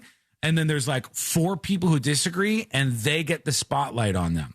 Like, whoa, you see that over there? Those are people who don't agree. And we give the microphone and the spotlight to these hecklers and these people. And we need to stop doing that to a certain extent. I don't think that's necessarily a good thing. I absolutely don't. Okay, we have lots of people, especially parents of children that are weighing in on this. And I will get more of your thoughts in here momentarily on the show. But let me get to the story here on Beagles and Basset Hounds, the exclusive iHeart podcast. Let me get to the story that I tease. A Central Florida couple that is suing their fertility clinic. You've heard us talking about this story. In fact, you've heard a lot of people talking about this story because it's a wild one that went national. This is a story all about how a couple's life got turned upside down because when she was giving birth, the woman looked down and saw that her baby was black. I didn't want to rhyme the whole thing. Dude, come on. I wanted to stop the rhyme, okay? I went far enough. I wanted to stop the rhyme. The custody agreement has been reached. That was such the wrong place to stop the rhyme, man. That was where the rhyme would have really paid off. I was unsure as to how to proceed. I was like, well, let's stop here. The mother of the young girl looked down and was surprised to see that her baby was brown. I left it where it was. A Central Florida couple suing a fertility clinic over an embryo mix-up has reached a custody agreement with the baby girl's biological parents. Now, the couple is white. The baby is black. The biological parents obviously are black. And they've reached a custody agreement. Here's where the twister-rooney comes in. Stephen Mills and Tiffany Score gave birth to the girl in December after receiving IVF, in vitro fertilization treatment, through the Fertility Center of Orlando. only to discover the child was not biologically related to them. Genetic testing later confirmed the mix-up. The photo is undoubtedly, I don't care what you say about it, hilarious. It's just a funny photograph. It's a white couple coping with the fact that the baby was not exactly what they were looking for. And they're doing that thing where they're like, this is even better than we expected. This is Toby when he gets the wrong doll, the black doll for his white daughter. And they did a GoFundMe for all this stuff. The couple filed a lawsuit against the clinic earlier this year, and we talked about this. They demanded in their lawsuit emergency leave for the following. They want to inform patients. They want to compel the clinic to disclose what happened to other relevant patients to determine whether the baby girl in this case is actually their child and determine whether another patient received their embryo. So they know that they have somebody else's child, and I'll tell you about the agreement they made with those parents in a second. But they know that they have somebody else's child. They're wondering, does somebody else have their child? Then they want to figure out genetic testing, requiring the clinic to pay for genetic testing for all relevant patients and their children over the past 5 years while the clinic had custody of those embryos. Then they want parental discrepancy. They want to require the clinic to disclose any discrepancy in the percentage of the children of all patients whose birth resulted from embryo implantation through the clinic over the last 5 years. How many times did you mess up is what they're looking for. So they have confirmed that the biological parents of the baby have been identified, and they have come to what they say is a mutually devised custody agreement that has been reached between both sets of parents. So they mutually agreed on this. According to the paperwork, under the agreement, the white couple will have permanent legal custody of their daughter. Other details will remain private. Now, I don't even know if the other couple is, if they are interested in being involved in this baby's life, because that's weird too, right? That's weird too. The other couple is like, hey, just because biologically this child is ours doesn't mean we're going to want to jump into this situation and be a part of this child's life. That's super weird for us too. We didn't know this was happening. So they now have permanent legal custody of the young girl, the daughter, and they reached some agreement. I don't know if the couple will have no involvement or some involvement or whatever. And they found another facility for future fertility treatment as well as the storage of their embryos. Because obviously they don't want to store it at the same exact spot. They don't want to do this. So I think it's sort of an interesting situation. I'll also think this is way more common than we all know. My theory on this, you can agree or disagree. And C-Lane's more of an expert on this than I am, being that he even went to an IVF place at least once before Jackson came along. Jackson was a miracle. And they thought free babies. Yeah, they thought they were going to have to go to the IVF route to do this. But my guess, just my guess, is that all along this was happening a lot. And people were willing to, in most cases where the race of the baby at least wasn't obviously different, I think people were willing to look past it because the people that you found were so eager to be parents. It's all they wanted. They were so eager to be parents. They weren't even like, nope, the kid looks a little different than us. Who cares? No big deal. No whoop. No big deal. We don't have to worry about that. And they wouldn't even notice. They just say, like, I'm just so happy to have a child. I think that this kind of thing has probably been happening, has been fairly common at IVF clinics throughout time. There's been stories that have popped up in the news about guys who have run IVF clinics and have used their own semen to impregnate a big chunk of the women. There's a whole documentary about it. That guy has a lot of kids. Yes. Yeah. I don't know if it was hundreds or thousands or it was a lot. He had a lot of kids.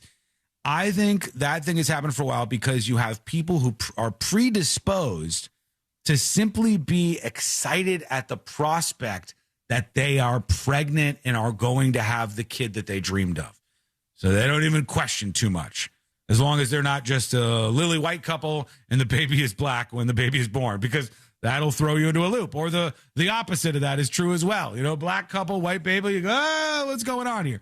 Makes you a little bit confused. So I think that happens more than we're willing to even admit. Let us know what you think. Send a dispatch over at thenewsjunkie.com. All right, quick break. When we come back, the hot sheet is fired up and ready to go. And That is coming up next on the News Junkie. Coming up tonight on Real Radio at 7, it's a corporate time with Tom and Dan. Brought to you by MyEternalVitality.com and...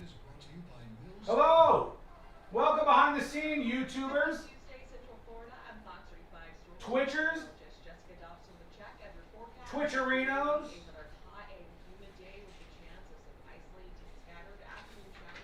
Skull Mike exclusive story. How many of you saw this B-52 bomber that crashed shortly after takeoff? How many saw that? How about that cloud of smoke from the B-52 bomber? Just jet black, thick black smoke.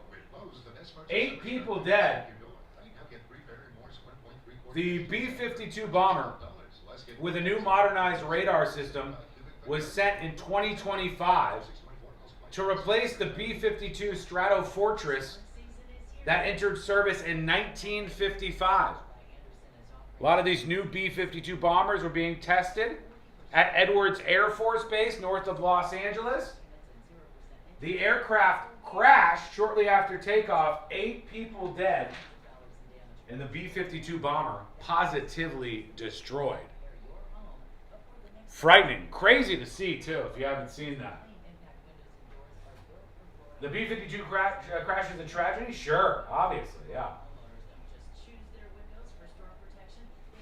So is Love Shack? Oh, yeah, yeah. Yeah, I mean, for those of you who haven't seen, since it is a Skull Mike exclusive,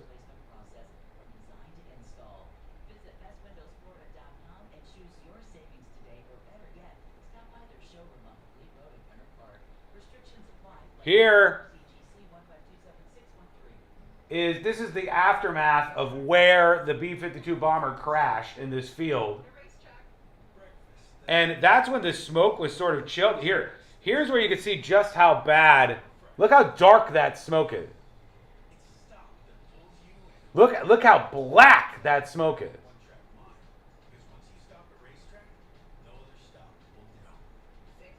Is that oil? Is that what that is? I don't know if it's oil or what, but it's just like particularly dark smoke.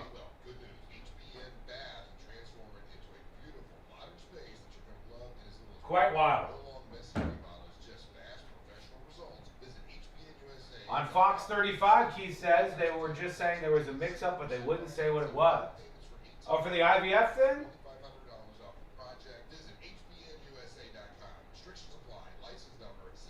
Sean prefers white smoke?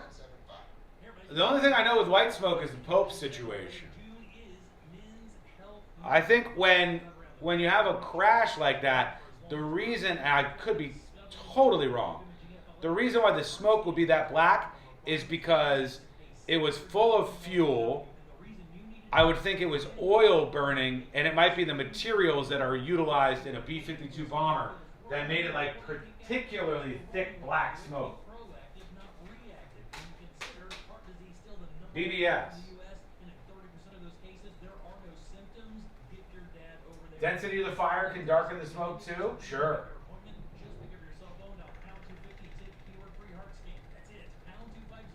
Behaw, just random. This crab rangoon dip from Aldi slaps.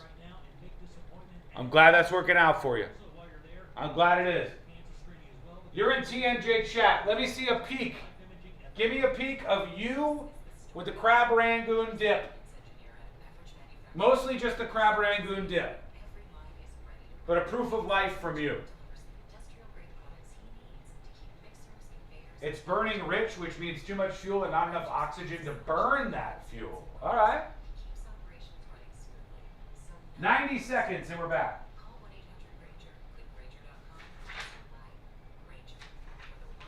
On the Beagle and Basset Hound podcast. Please be advised, you may want to stop eating the following foods immediately. Broccoli, kale, blueberries, quinoa, spinach. I thought those were good for me. What's healthy for one person may cause inflammation for another. So how do you know what your body actually needs? That's where The Science Junkie. Hey, I like to think on this show, every single day, we all learn at least a couple of things. Stay curious. It's good for your brain. You'll live longer. You'll learn stuff here. At some point, body pain. Oh, look at that crab rangoon. Look at that. GUT. And use coupon code GUTHEALTH50 to save $50 off your purchase. At some point, body pain may creep in and become your reality that day. But Aleve is here to keep you moving. One pill gives you up to 12 hours of body pain relief. So don't let pain hold you back. Try Aleve today. Use as directed. 48 countries. Only one winner. iHeartRadio and Fox Sports are bringing you every match of FIFA World Cup 2026. Live. Every unforgettable moment wherever you are. Lock in your preset now on the free iHeartRadio app. The world is listening. This portion of the News Junkie is brought to you by that mortgage guy, Don. Don't miss the boat. Compare your quote with that mortgage guy, Don.com. Real Radio is on Instagram at Real Radio 1041. Sponsored by the law offices of Anajar and Levine Accident Attorneys. Call the law offices of Anajar and Levine at 1-800-747-FREE. That's 1-800-747-3733.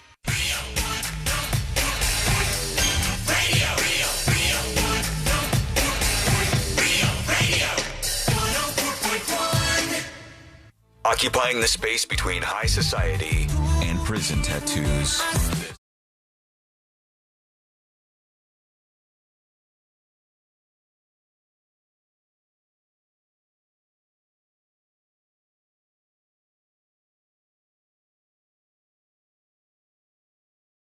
For being here with us today.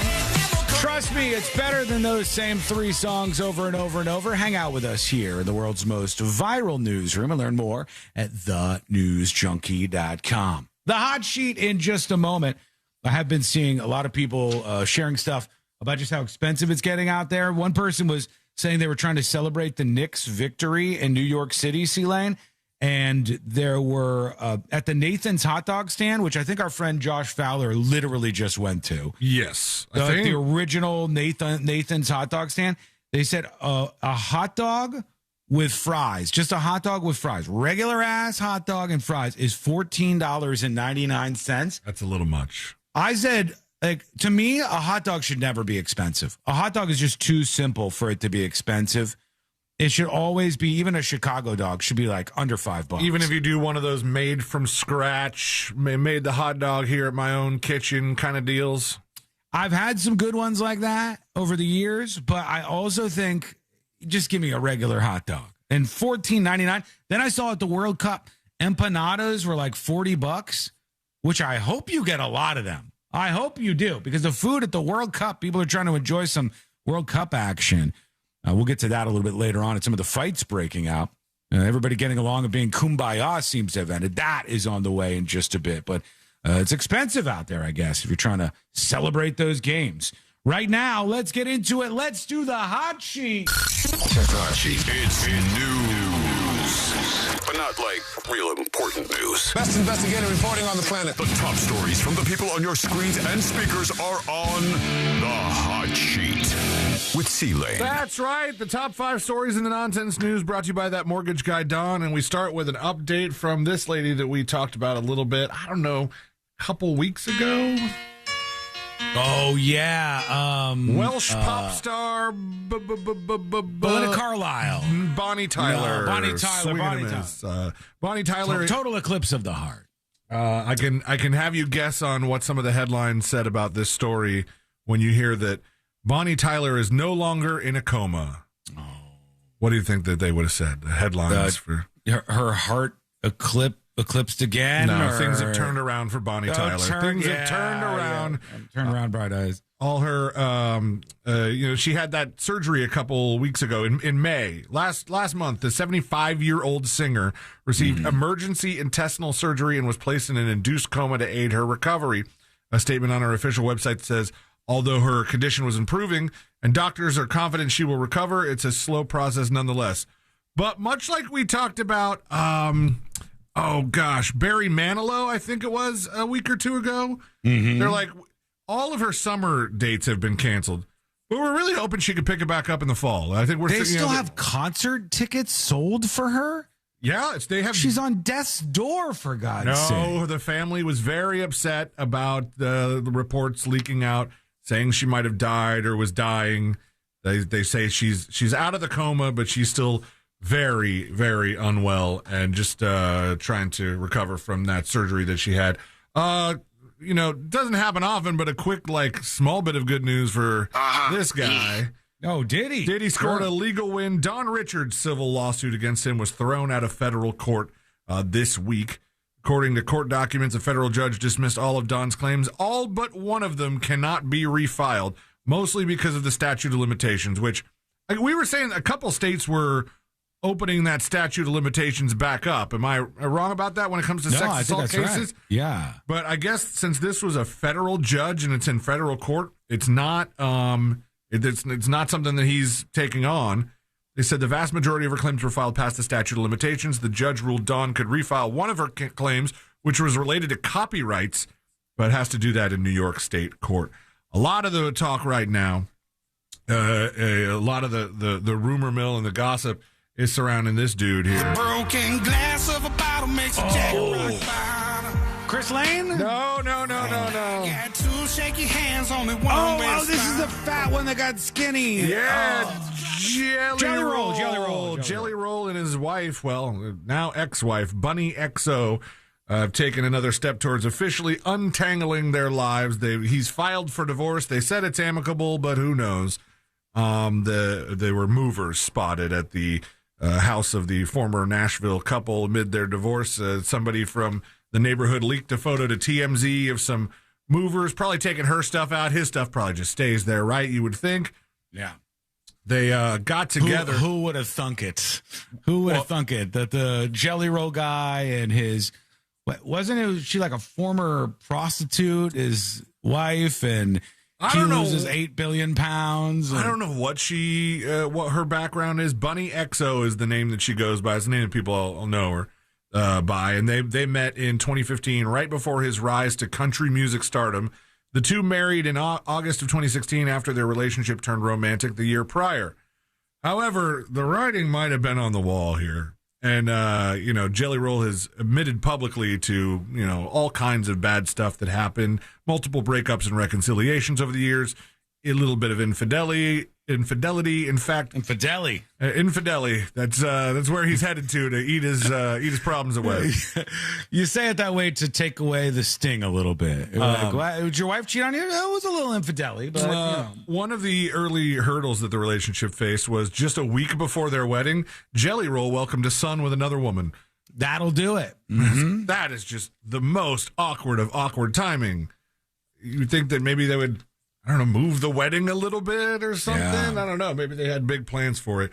Elmo is not the only person being called a traitor right now. That's not the only one that people are disappointed in, because there's been a lot of backlash from a certain comedian who attended the White House UFC Freedom 250 event. Oh, really? Because I just think a lot of people, he has such a clean look. He has his reputation for his clean comedy and everyman. And I guess there were just a lot of people who thought, man, I really didn't think that he would be so MAGA as to show up at the Freedom 250. But Nate Bargatze is getting a lot of backlash online. Really? From fans who feel betrayed that, he might have thought he was just attending a UFC event, and that's kind of what his representative said. But his appearance at the White House birthday celebration has landed him at the center of growing fan backlash. I guess he took a picture backstage with Cheryl Hines and Robert F. Kennedy Jr. They posted a photo with them and Bargatze at the event. And then a bunch of fans on his Reddit and stuff like that have been like, "Oh God, I would have never thought." Yeah, I'm on his Reddit right now, and it's all people absolutely raging. I'm not a fan anymore.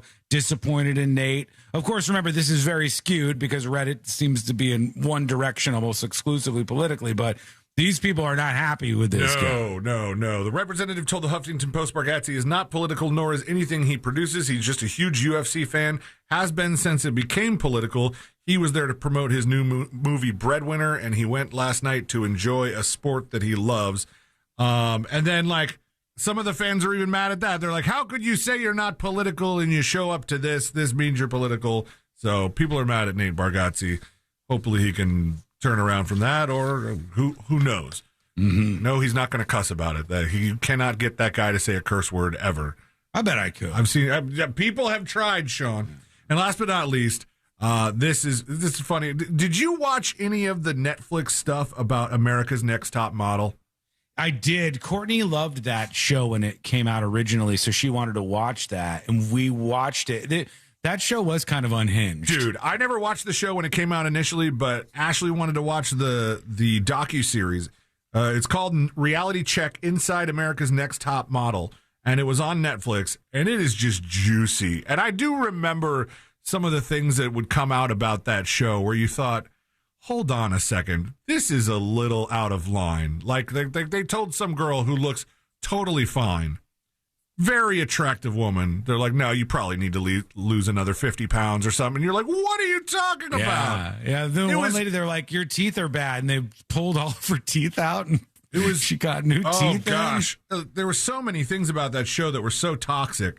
And Tyra Banks is suing Netflix for defamation. She says the streaming service, and this is where it gets juicy, and Adrienne Curry, who I think was either on the show or won one of the seasons of the show. Adrienne Curry has spoken out about this. But they say Tyra Banks is suing Netflix for defamation, saying the streaming service used only a fraction of her 3-hour interview to support false and defamatory narrative. She's mad that she got edited. She didn't like being edited. And Adrienne Curry laughed before adding, bitch, for real, girl, and welcome to the party, pal. Yeah. The irony being that edits on Top Model were the central point of the docuseries, showing how contestants' personal traumas were exploited and misinterpreted while their professional careers tanked because of lack of support from the show. So be interesting to see how that lawsuit with Tyra Banks goes. Hey, that mortgage guy, Don, is a local small business owner. So when you eat local, you shop local, you should also mortgage local. He wants to help you save you money because he's a great guy and he knows the mortgage business. So if you have a mortgage rate with a 7 or 8 in front of it, you should be checking into a refinance immediately, and Don will help you save that money. So visit him today at thatmortgagguydon.com. Don't miss the boat, compare your quote with thatmortgagguydon.com. All right, when we come back, we're going to get into it full force. We still have a whole bunch of stuff. That clip that I sent to you to C-Lane to censor is wild.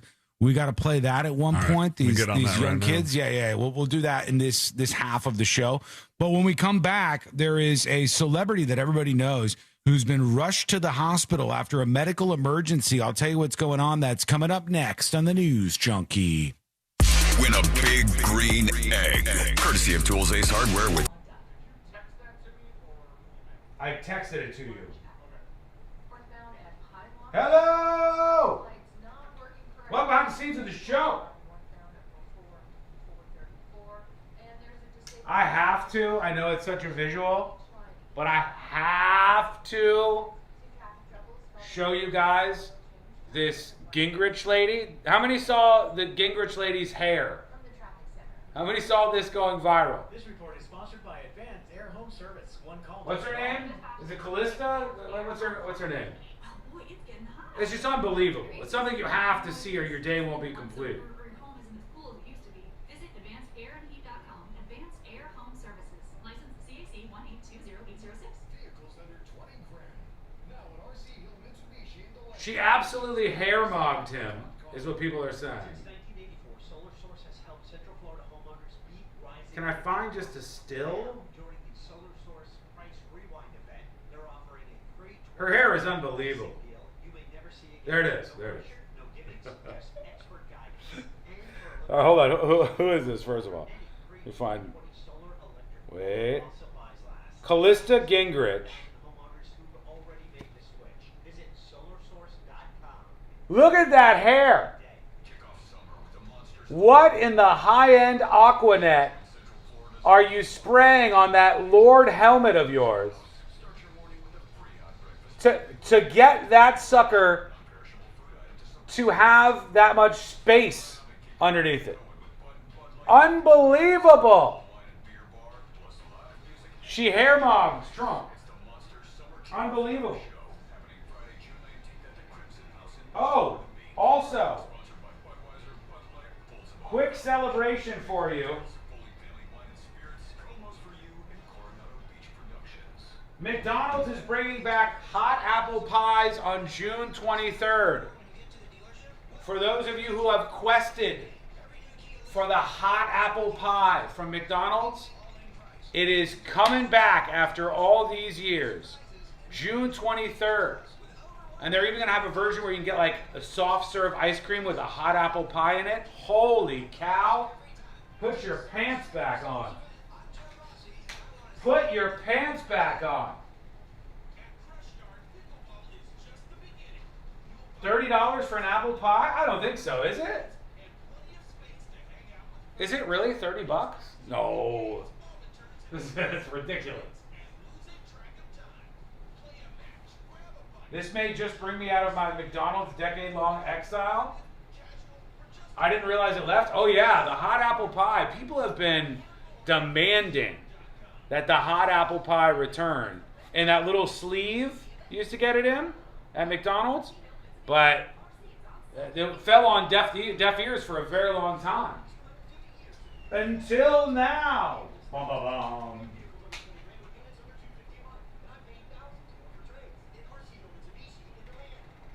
The higher the hair, the closer to God? Yes.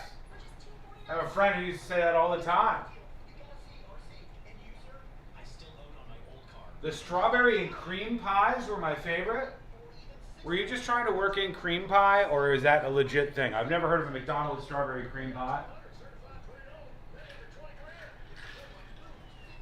Or was that like one of those strawberry ice cream bars that you used to get with the little like crumbles, you know what I'm talking about? Those things? It was like one of those at McDonald's? Higher the hair, the higher the hypocrisy? Callista does have some crazy eyes in that photograph. Yeah. It was very much like obsession, like, yeah, I'm good, how are you? Very much like, whoa, that's a lot of white in your eyes. That's why Sean wears a hat so humble. At this point, I need a haircut again. I really got to get it under control. And I got grays coming through on the side, but I'm not going to do anything about it.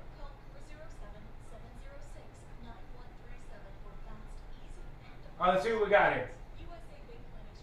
2 minutes, and we are back live on the show. Whoa. The blueberry and cream pies and the guava cream pies were the best. Courtney's dad is a big fan of the guava pie. And I gotta say, he's on to something. They are good. They are good.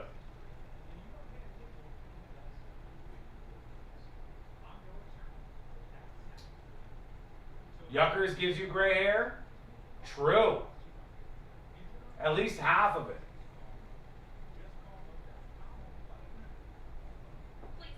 I made my own holiday pies a few years ago. Well, good for you, buddy. I made my own cream pies a couple of years ago.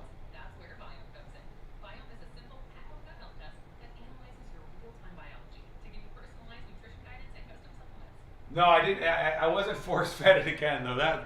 That is a weird-ass story. One of the times I went over to Courtney's parents' house, her dad came out with the thing of guava, and he's like, do you want to try some of this? And I said, no, I'm good. And he goes, you got to try it. You got to try it.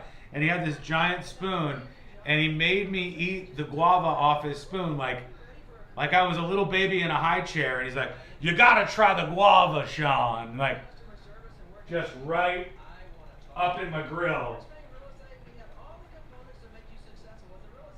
It was a bit much, but it was good.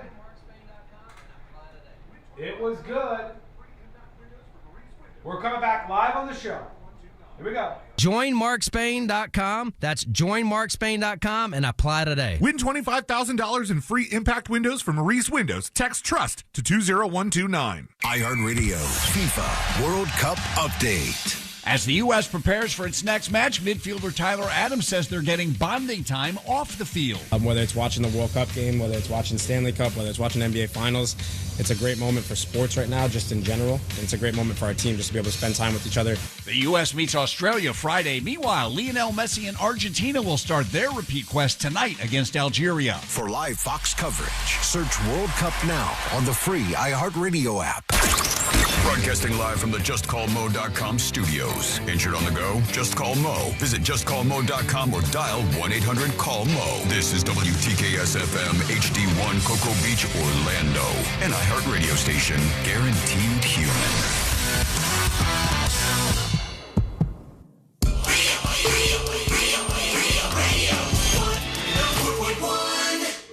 Filling you in on the shocking details. Just try not to pass out. This is the new.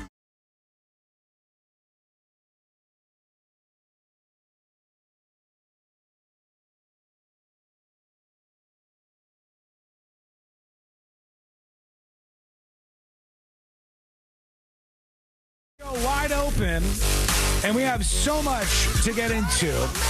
Thank you for joining us. Thank you for being with us in the world's most viral newsroom. Get the podcast over at thenewsjunkie.com. Couple of things, one being World Cup stuff. Somebody said you got to see the whole clip. You guys posted just a little bit of it yesterday. You got to see the whole thing. I'll play that for everybody in a moment. That's a fun one. And then we'll talk about how the wheels are kind of falling off here a little bit. The wheels are falling off.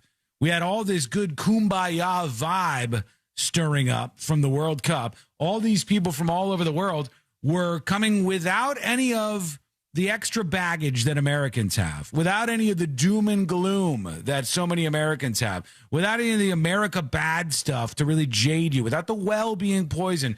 These people from all over the world have arrived in America, and they're like, this is kind of a really cool place. And that's been fun to watch, but the tide is turning, and I'll give you some evidence of that in a bit. But first, former child star. You're probably familiar with him.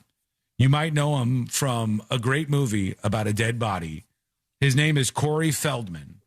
And Corey Feldman, 54 years old, was rushed to the hospital after suffering a medical emergency.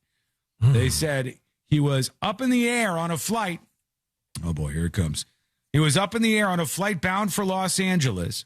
The 54-year-old actor who broke his silence on being snubbed from the Rob Reiner tribute at the Oscars in March was arriving back home from Chicago when paramedics met him at the gate. He was incredibly sick on the flight and was checked out by a doctor on board. This next clip is wild and insane, and as you might have guessed, we're back on a plane. A source says that Feldman had been feeling very sick on the flight, was checked out by a doctor on board. The insider claims physicians believe the issue may be pancreatitis or gallstones. So he's just on there, just hurt and just in a load of pain, Corey Feldman. And if I were him, the pain that would have almost taken me out would have been the pain of that video of him trying to do the guitar solo. Have you ever seen that? Did you ever see that, C-Lane? You said former child star, and I'm like, and current not rock star. Not at all. Can I find that? Let's see. Corey Feldman, he did a solo that's gone pretty viral, and it was at one of his performances, and it was just special. I hope nobody curses in this. Let me bring this clip up here if you haven't seen it. Corey Feldman, he's got what looks to be a nice guitar. Now, what do I know about guitars anymore? But this guy's guitar looks kind of fancy. Corey Feldman, before he was dying on the plane, was just ripping it.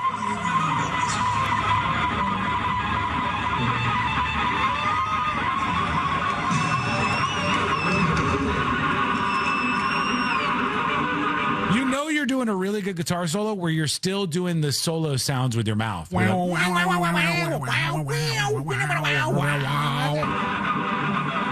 you really know you're ripping it.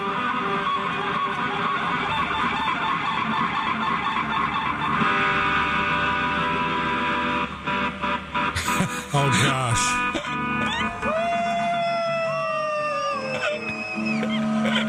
I like how they still cheered. The end of it, Like, the end of it was so cringe. Most of what you heard there was like effects and delays that made it sound a little more impressive than it really was. Like if you could hear just the feed from his guitar straight into a recording device, it would have been really, really bad. Because at the end, it, like I don't even know if he was controlling those effects, like if he was hitting pedals on the pedal board to make it sound more impressive. But at the very end, it was just raw guitar, and then he had that little cutoff switch like Fritz has. Fritz has one of those. Him and his brother built a guitar, and they actually got like an arcade button that they, like put in the guitar, and then that's the cutoff switch. It's tuck, tuck, tuck, and it so briefly mutes it. So yeah. Instead of wham, it's for him, it just didn't sound like it sounded like he had just like awkwardly strummed a couple strings, and it was just going. It was bad. Not great. But he is all right, I guess. He was rushed to the hospital after suffering a medical emergency midair on an LA-bound flight. Corey Feldman at 54, still with us for now, but his pancreas may be rip. We'll keep our eyes on it. Somebody, as I told you, had said, you played just a short clip from this great World Cup interview. You got to see the whole thing. So they wanted me to share this with everybody, and I will. I love the Japanese fans. I think the Japanese fans, the Scottish fans, the Algerian fans. I mean, there's so many groups of these people who I've been enjoying the United States of America. And they said, you missed how much of a badass the reporter was in that interview because she was really whipping him up. And so I have the whole thing. Here it is. Yeah, nice to meet you. Okay, how you doing? My name is... Okay. Yeah, my name is Hirochika Nakakuki. Oh, wow. It's live? Okay. It's yes, live? Yes, it's live. Baby. Yeah. He didn't even notice he was live the whole time, this Japanese World Cup fan. It's live? My name is Hiroshima Nokatuki. And then he gets excited because he goes, oh, this is an American reporter. I've seen these people all over on the internet. And I'm on American television. Okay. Yeah, my name is Hirochika Nakakuki. Oh, wow. It's live? Okay. It's yes, live? Yes, it's live. Baby. Yeah. How excited are you? Yeah. You were so excited, right? Japan, right? Excuse me. Okay. I cannot speak English, but I'm excited! I love it! Yeah, baby! Let's go! Japan, baby! Look, it's lit. It's lit. Okay, what are we looking at? Oh my gosh, can you tell me what this is? We're looking at his back. Japanese. Toyama. Okay? Toyama's message. いっぱい集めてる. Yes, correct. All of this could be curse words. She has no idea, but damn if she's not matching his energy in the greatest way possible. I really wanted that to be his final answer. So, like, when she goes, "What's this on your back?" He goes, "It's Japanese." Don't say anything else. Just leave it there. It's like the other lady where I played the clip from her, and the Japanese guy goes, "Texas is great. Everything is big," And he was so excited. The lady's question to him was, where are you from? And he's got a Japan jersey on. He's got a Japanese flag, the rising sun, like Karate Kid style on his forehead. And he's just it's like, you might as well have asked Mr. Miyagi where he was from. Wait, was he Japanese? I hope so. I sure hope so at this point. You might as well say, Mr. Miyagi, where are you from? But this lady is matching his energy. I love it. I think it's fantastic. Amen. Message collections. Okay. Toyama's message collections. I love it. Okay? I love the energy. Yes, Thank you so much for talking to us. Yeah. You got any predictions? You got a score? Yeah. What do you think? Yeah. Japan? Yeah. What is score? The score. What do you think? 1-0? 1-0? 2-0. Win Japan! Guy is the greatest. I think he only understands a little bit. It's as if he did Duolingo for the 30 days before he was coming to America, and he said, I'll get what I can. I don't know how much I can learn before I get to the United States. I love your energy, buddy. Yeah. Okay, hey, let's there's more of them. Yeah. Thank you so much. You know what? Here's another thing. Japanese culture on display here. If this was a bunch of young Americans, there would have been a blanker right in the blank already. Although there would have been if that guy would have tried, 6-7. If that guy would have tried to use his best English accent to eke out a blanker right in the blank. Yeah, that would have been. I want to do it so bad right now. It's so hard not to do it. No, if this was Americans doing this, they would have been like 6-7, blanker right in the blank. They would have been cursing like crazy. Happy to meet you guys. Yes, thank you. Can you teach me something? Can you teach me a word? Yeah. Can you teach me good luck? Good luck? Yes. Good luck? Yeah. In Japanese. Yeah, Japanese? How do you say it? Yeah. Good luck. Or how? Good luck. Okay, Japanese, okay, Yeah. okay. Ganbare, Nippon, and itsumo, icha! I love it. There's something so fantastic about this. I love it, man. I will tell you, don't get too excited. We're going to take a turn here in a moment. Thank you so much, sir. Once again. It's me. Okay. Every time, one channel or number one. Every time, number one, itsumo, icha! Ganbare, Nippon! Listen, there you have it. I love it. Love the energy. Thank you. There you go. All right. So this was yesterday vibes. Mm-hmm. It was a good time. I like all this stuff happening. I still think he sounds like the guy from, even though that guy was like a German student, but they were teaching him stuff like, would you like to touch my penis? When people have no idea what they're actually saying, and maybe. But there was so much good, and I love it. I love the good. Let's highlight the good. Let's highlight one of the German players who was on CNN with old Jake Tapper. And the German guy's like, America's great. Another German soccer fan, Freddie, has also been going viral on X. He posted this photo of a custom Welcome Freddie banner with the German flag added to Louisiana's state welcome sign. What do you make of all the viral content coming out of this tournament and all the They're loving it for the European tourists from the American people as you show us our country with fresh eyes? By the way, I think most Americans already have a pretty good feeling about Japan, and this is really helping Japan. But if any country can work to undo the vibes that a lot of Americans have for it, Germany, you can really make some hay out of this.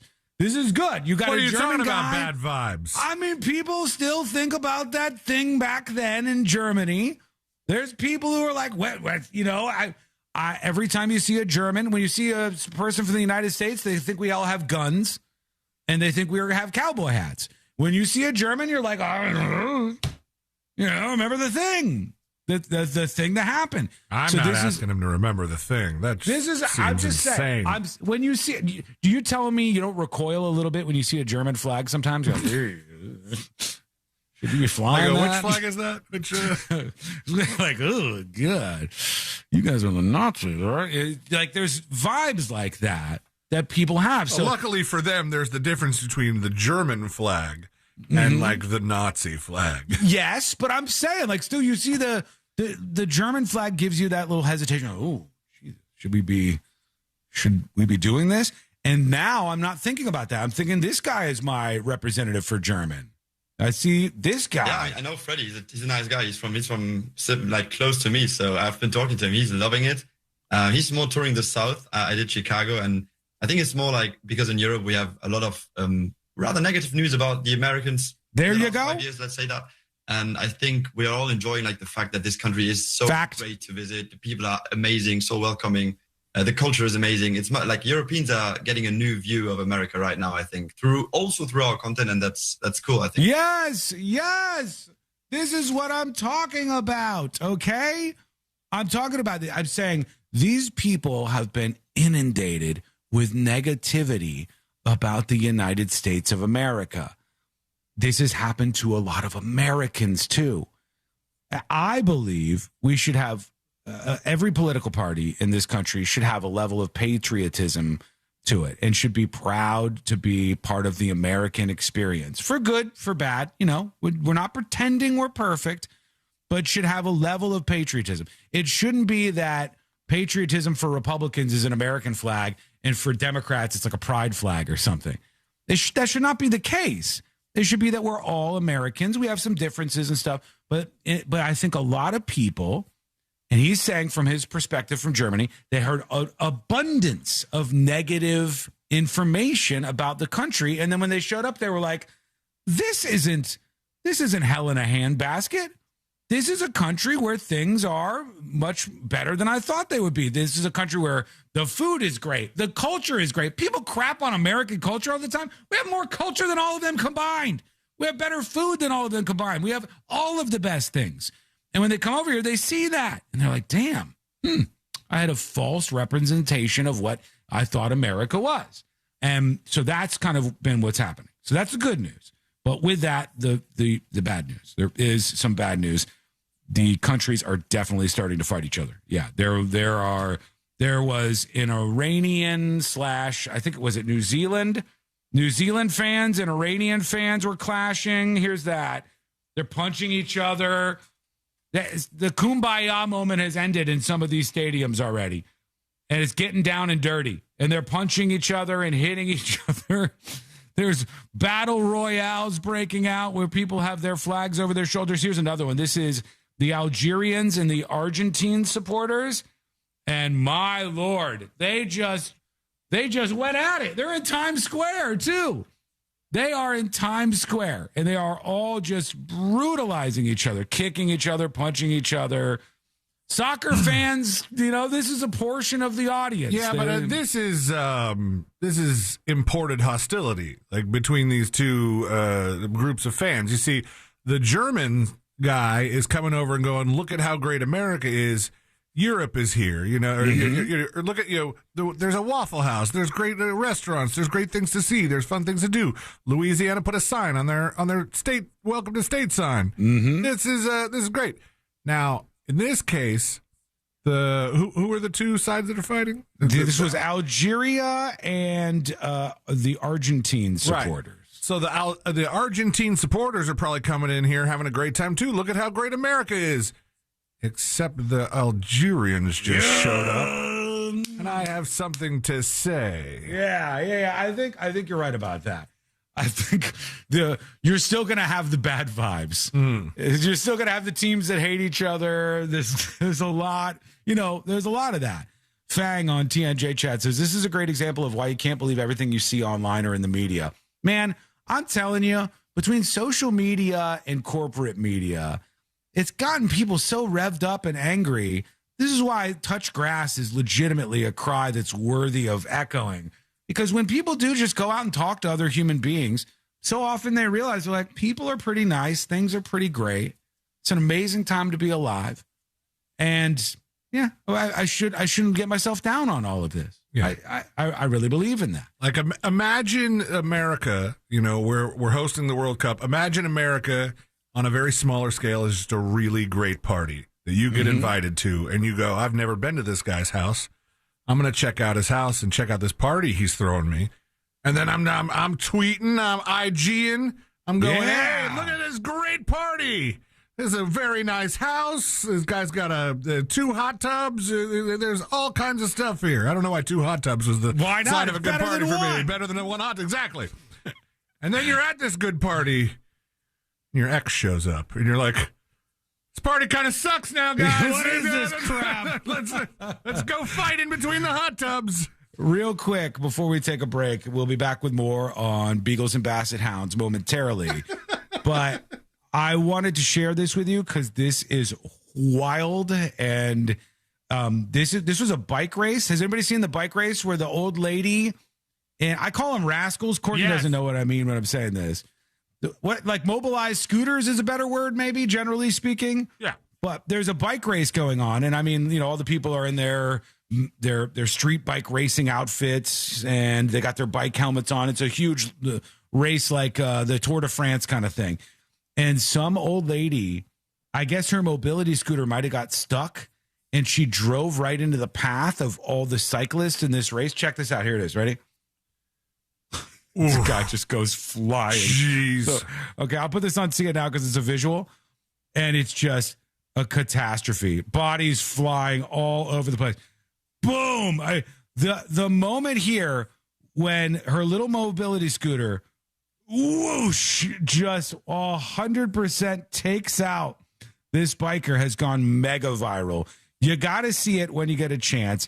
And I'm getting a screenshot of it right now because during the break, I'm going to put this up on See It Now. So on the app or the website, you can see this just like we are now. I think somebody said she meant to stop, but she just maybe held down the button a little too long or whatever. Or I don't even know if that thing has brakes. It should have brakes. It did not go well. You need to see this when you get a break in the bathroom or something. That's going to be on the website in the See It Now section. Quick break. When we return, there was a plot to attack that UFC fight, apparently. There's been arrests and everything, and I'll tell you what supposedly was going on. We got jury duty coming up. We got an update in that on that Cruz murder mystery story.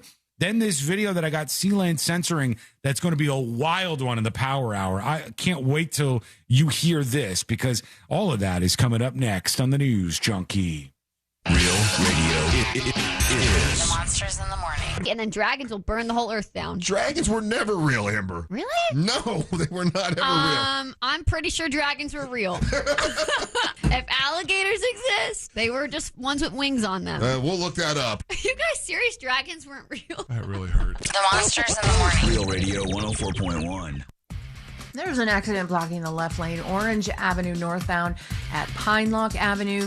Use caution, Edgewater Drive northbound before 434. The traffic lights there.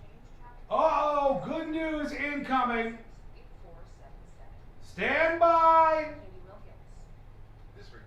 Standeth by us.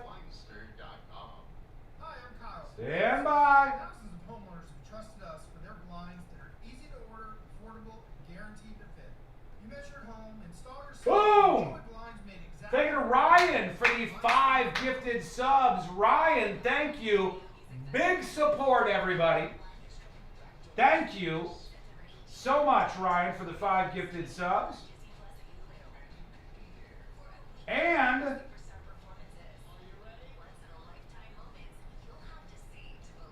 thank you to Brad Wallace, Realtor, with the 10 gifted subscriptions. Premium subscriptions for the News Junkie. Secret shows, the app, website, and more, courtesy of Brad.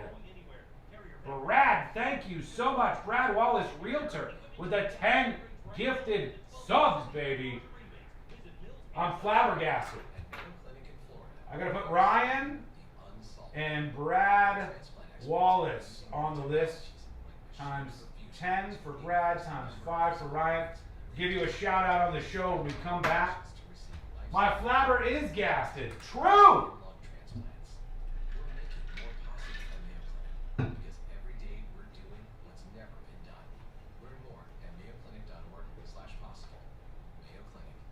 These mobs don't time out anymore? Who needs to be timed out? Well.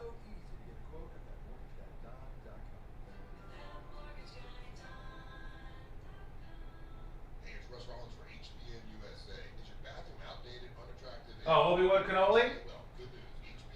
I have arranged a permaban that is going to hit your account at the end of this show. But I wanted it to be sort of a surprise. Look at them go. Ryan and Brad, thank you.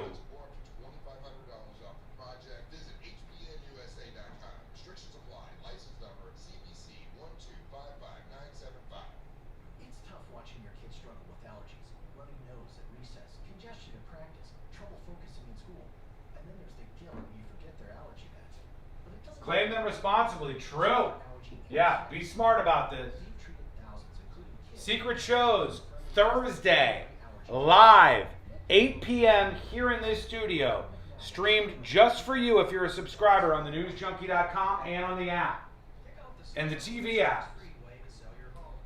And the beautiful thing about that is that's after the big announcement about the future of the show, which is definitely going to stir up some drama.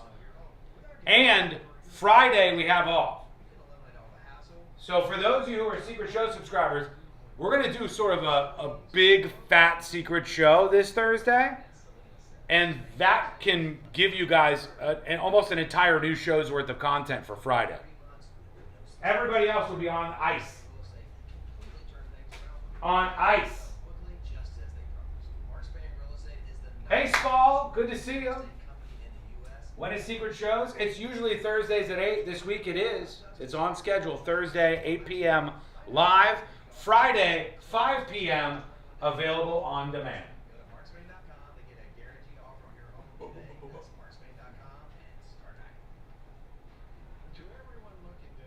2 minutes and we're back.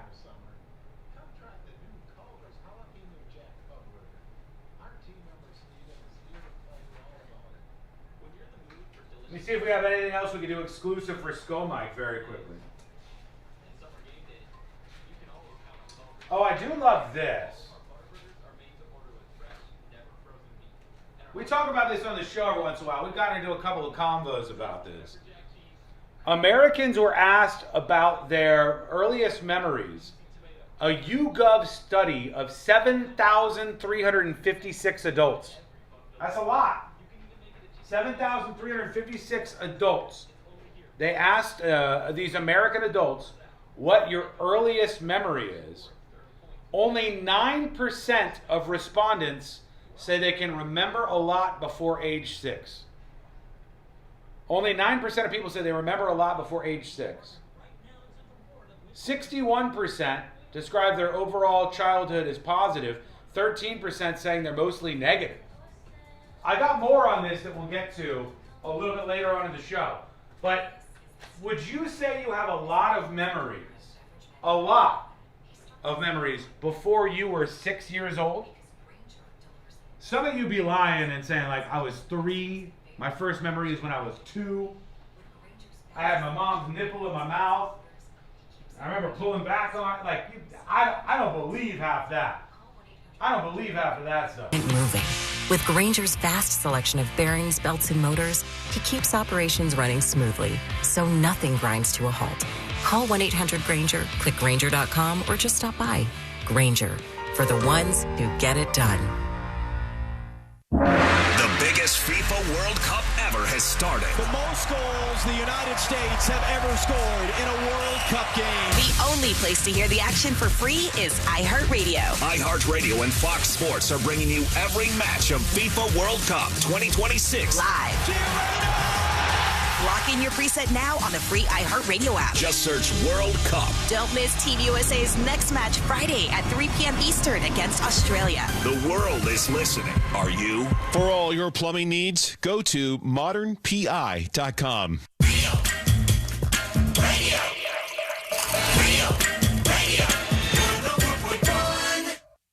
If you're not confused, you are not paying attention. This is the new.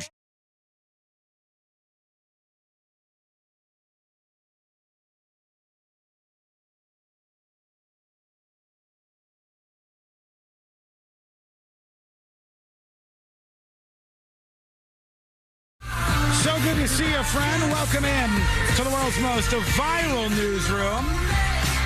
Got to tell you, it was heartwarming. Last night, we were at the bar grabbing a drink, enjoying ourselves. And last night, Courtney put on a couple of Oliver Tree songs. Rip Oliver Tree. Died in that helicopter crash in Brazil. And then somebody else at the bar started playing more of their favorite Oliver Tree songs, and there was like everybody started playing Oliver Tree songs. Multiple people in the bar. I was like, how many people would even know this guy here? But they did it. It was a fun little moment there. Have you seen some of the conspiracy stuff about that? No, about Oliver Tree's death? What did they say? They were like, he was such a performance artist that this could be a whole setup. And I was like, this seems a little extreme for that. I don't know. Yeah, but I think we're a little deep into this for it to be a Oliver Tree prank. But he was kind of that wild guy.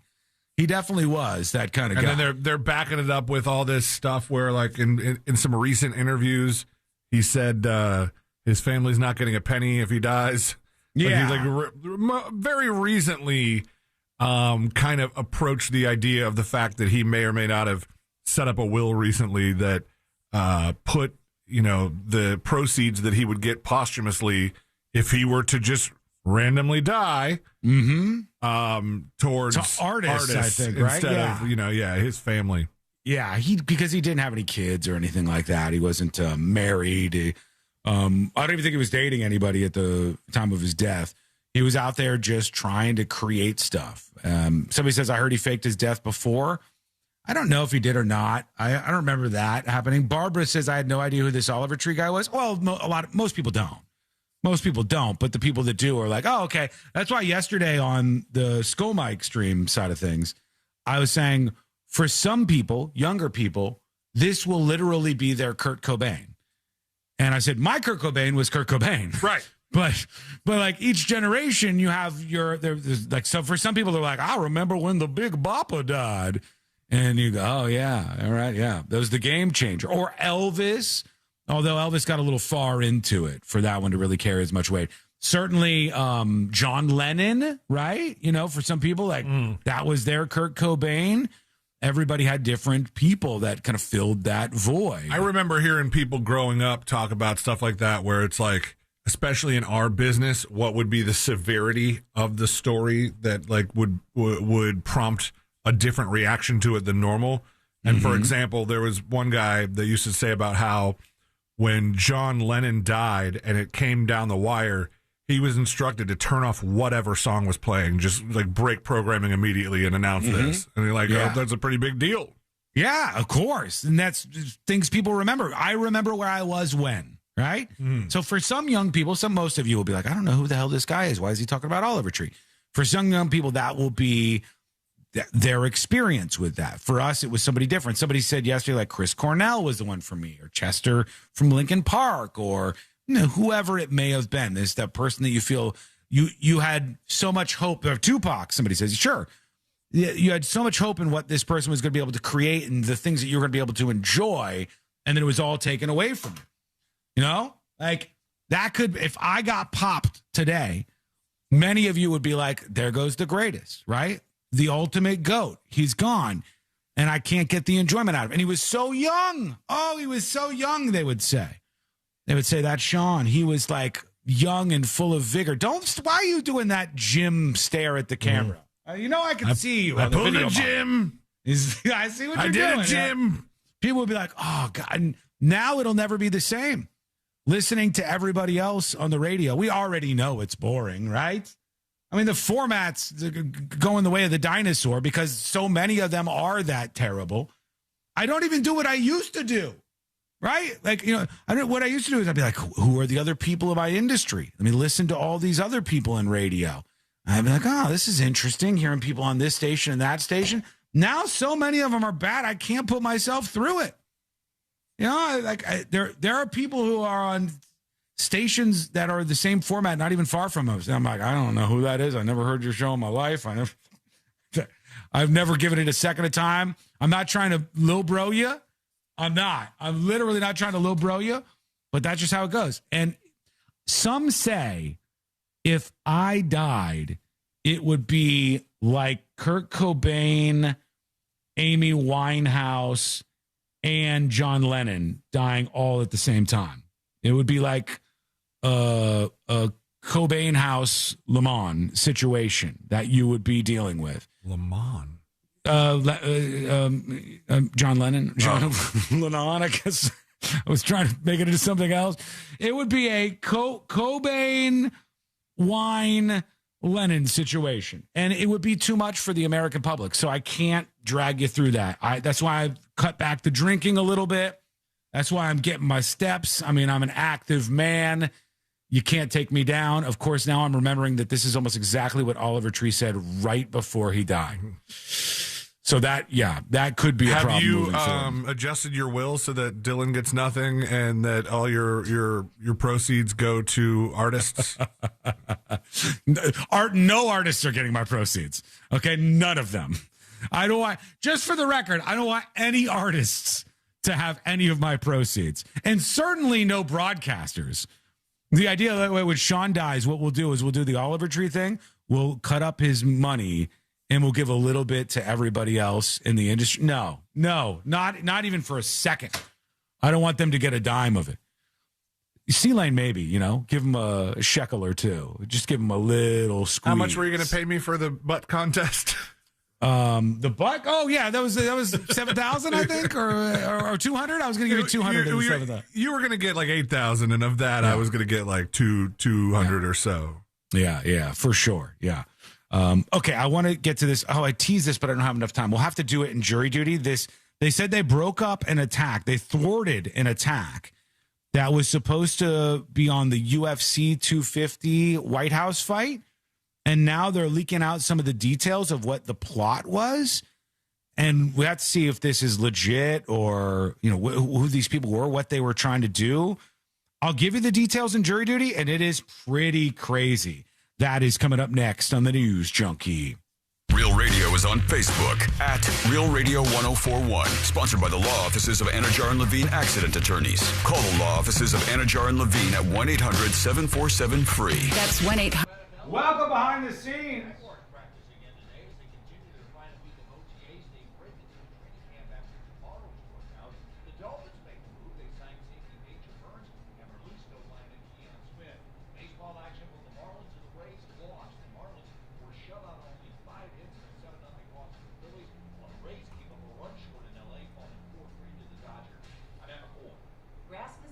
University is where passion meets education, offering over 60 career-focused programs, ranging from nursing and early childhood education to business and IT. Learn more at rasmussen.edu. When was the last time solar was this affordable? Try like back before 2020. Solar Source is turning back the clock with the Solar Price Rewind event. Your chance to lock in the best solar prices of the year. Now take control of rising energy costs, boost your home's value, and enjoy clean, reliable power with Florida's most trusted solar team. With over 75,000 installations and an industry-leading 25-year warranty, Solar Source delivers experience that you can count on. Get your quote today. Go to solarsource.com/monsters. Just grabbing something for old today I learned, as they say. Kicking the tires on the old today I learned, Fred.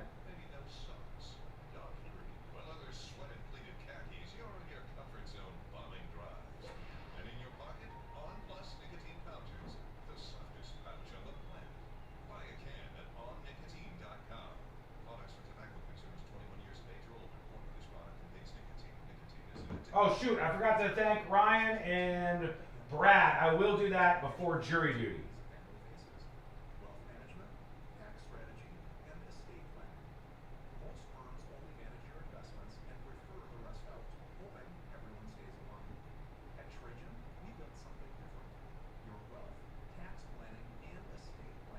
Shoot!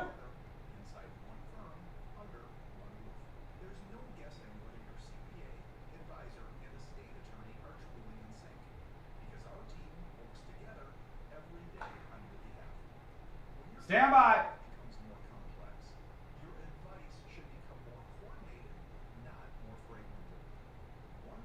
Might as well get this done now before the power out.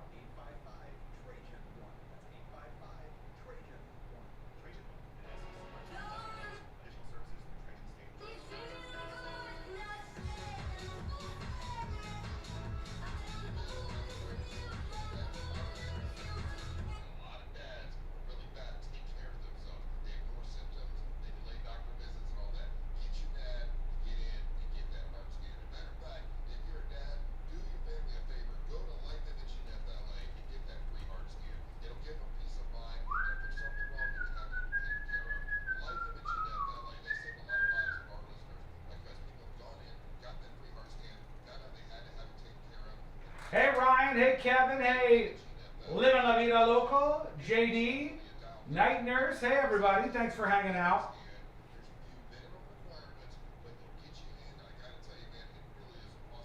Details on this UFC plot coming up next.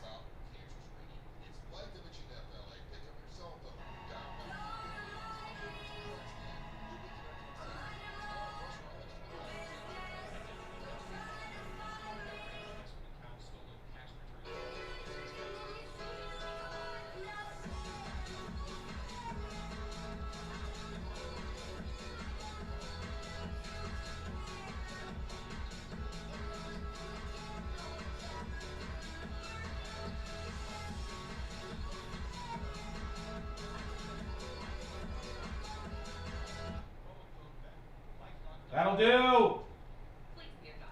That'll do. It's Oliver Tree all week long on the way out. Like it or not, baby. Deal with it. TNJ Junkie. You're welcome. But more thanks goes to the gifters. Brad and Ryan, the heroes of the moment. We're coming back live right now with a shout out for both of them. Hit that gift button to spread the word on the website, and you'll get a mention too. Get your glow sticks ready, yeah. Let's get huffing. Here we go. Save $50 off your purchase. The bar's set with Top Shelf Country Cruise, and 2027 is taking it even further. You're not going to want to miss this. Sail aboard the luxurious Celebrity Summit, departing from Tampa, stopping at Bimini, Key West, and Cozumel, and catch performances by Riley Green, Chris Young, Lauren Elena, and Randy Hauser. Introducing the exclusive Veranda Plus stateroom with these amazing perks. Embarkation day lunch, daily breakfast in blue, afternoon hors d'oeuvres, and a beverage package, all included. Reserve now at TopShelfCountryCruise.com. Hey guys, Chef Justin with Fresh from Florida here, reminding you that the best part of summer is already here. Locally grown, fresh from Florida watermelon. Fresh from Florida, there's sunshine in every bite. Save every day at Headquarter Hyundai. We've dropped prices on acres of new Hyundais. Visit headquarterhyundai.com.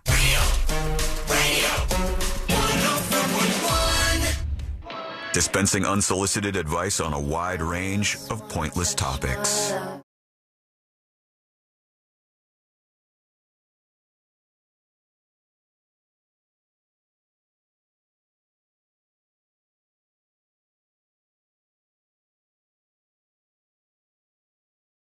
Today in the world's most viral newsroom.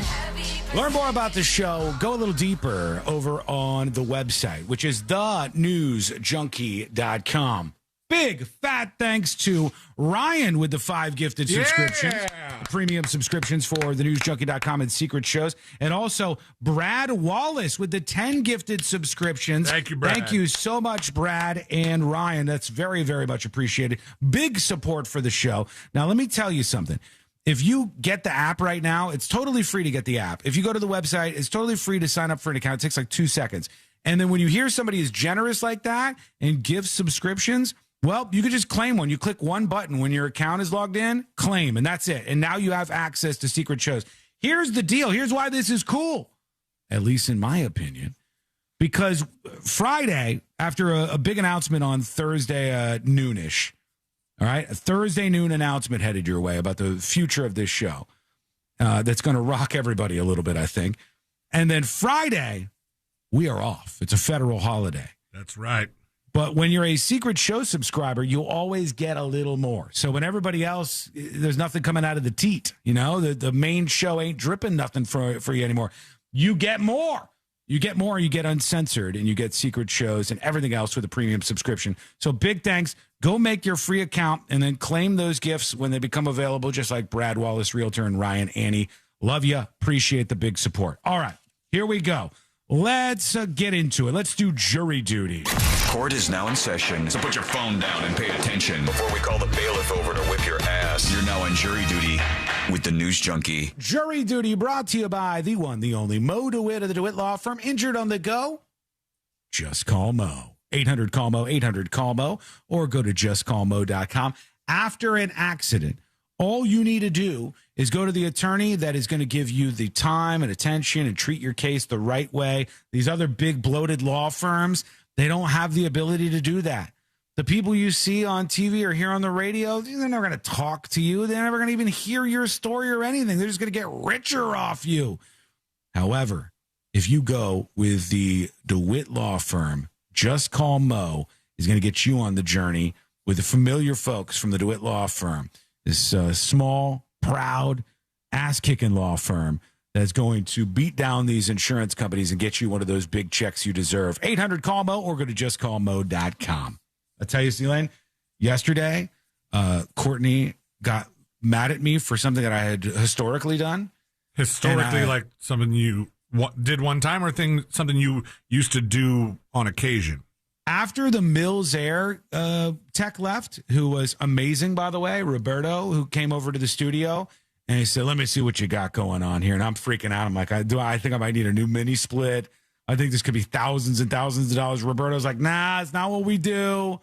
He looks at the AC. He goes, I think you might have a micro leak, but you're probably good for a long time. He said, just do this, this, and this. And he goes, I charged it up a little bit. And then I said to Courtney, I was like, he charged it up with a Freon. And then I showed her, it said it's just like a small charge for this.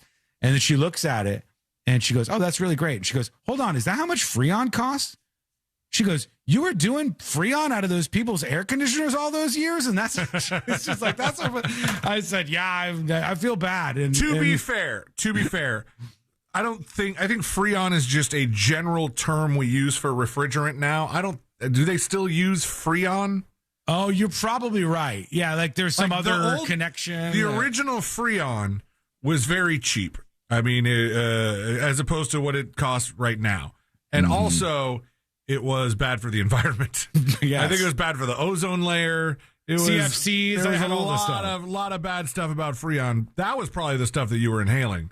I think you'd be in for a rude awakening if you have a newer AC system and you try to inhale the refrigerant. I could be wrong. Don't come at me, AC techs. I'm not going to try it. Or maybe just tell me that I'm right or wrong. I don't care. But for those of you newer to the show, I had a small time where I was running wild out there in the world.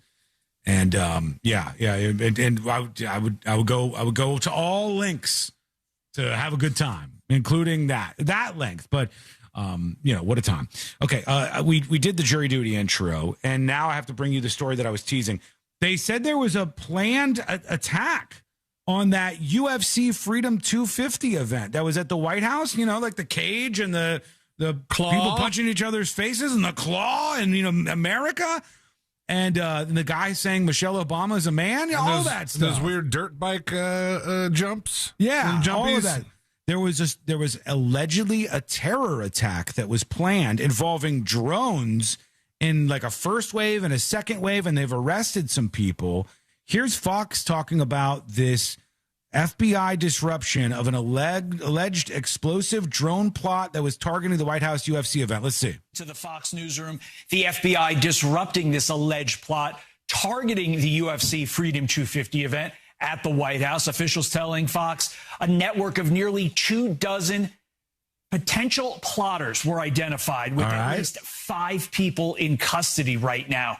The suspects allegedly traveled to Fredericksburg, Virginia to make final preparations for the attack. And the alleged plan allegedly included explosive-packed drones hitting buildings near the event, forcing a allegedly. He's shoehorning in a lot of allegedlys. Just say that this is the report that you got. You say allegedly when you're worried that somebody with a lot of money can come through and go, that wasn't proven in a court of law. Maybe saying allegedly for chat, because chat's like, sure there was. It was staged. Guys, it can't be staged if it didn't happen. It can't be staged if nothing happened. Sean says, who cares? I mean, kind of a big deal that people were trying to drone attack a UFC event at the White House. Big if true. Yeah, that would definitely be big if true. And then steering crowds, get this, toward a pre-staged sniper team. A second wave was then planned to storm the White House gate. The FBI first learned of the threat on June 10th and worked with law enforcement across multiple states to stop it. FBI Director Kash Patel saying, quote, "We are built to detect, respond to, and bring to justice those who threaten the lives of American citizens, particularly during large gatherings like the historic UFC 250 fight." That's exactly what we did here. Over 4,300 people were in attendance for UFC 250, which included 1,200 service members. So that would have been wild. They would have, real genius idea, by the way, attack the event with UFC fighters and 1,200 service members. In all reality, you can bring all your drones. The people who are at this event, did you really think this dozen or so lunatics who were allegedly behind this whole attack, did you really think you were just going to cruise right into the White House and take over the United States of America from the big bad capitalists? Did you really think 1,200 veterans at this event would be like, well, they've got drones. They're angry. They're yelling. It's not like all the service members were armed. Doesn't matter. There's 1,200 service members of our armed forces in the United States of America. I feel like that is the worst target you could ever have. I really think that would have been a really stupid target. UFC fans and fighters.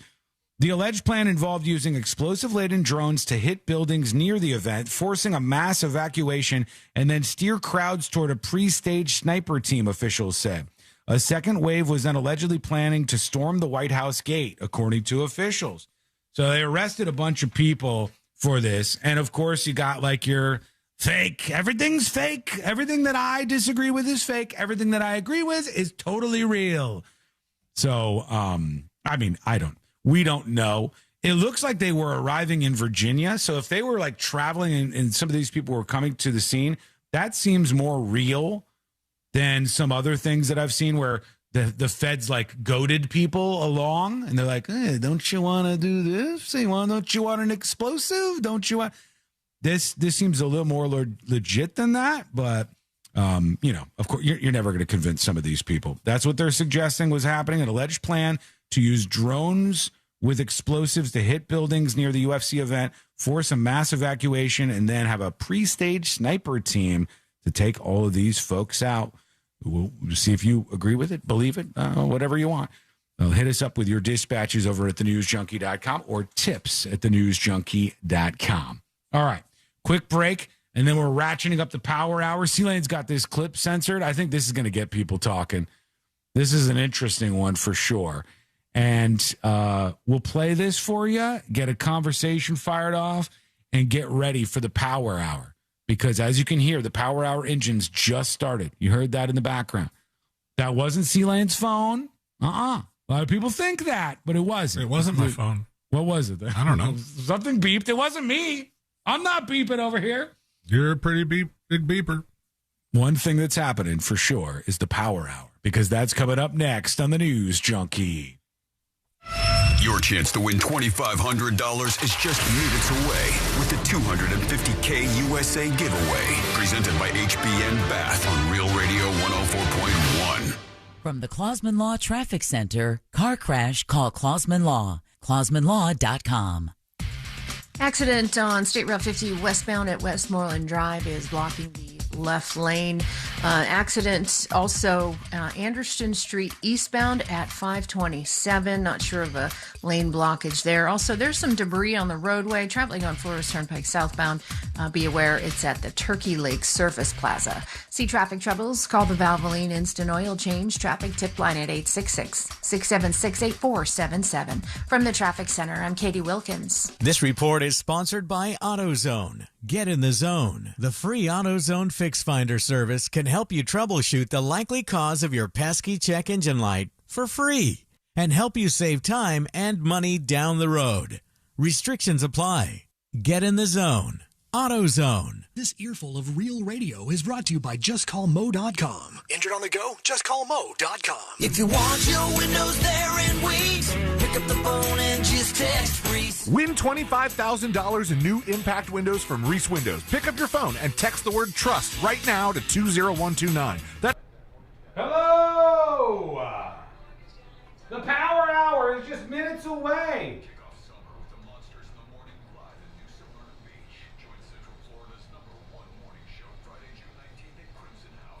The people who want it to happen are all calling it fake.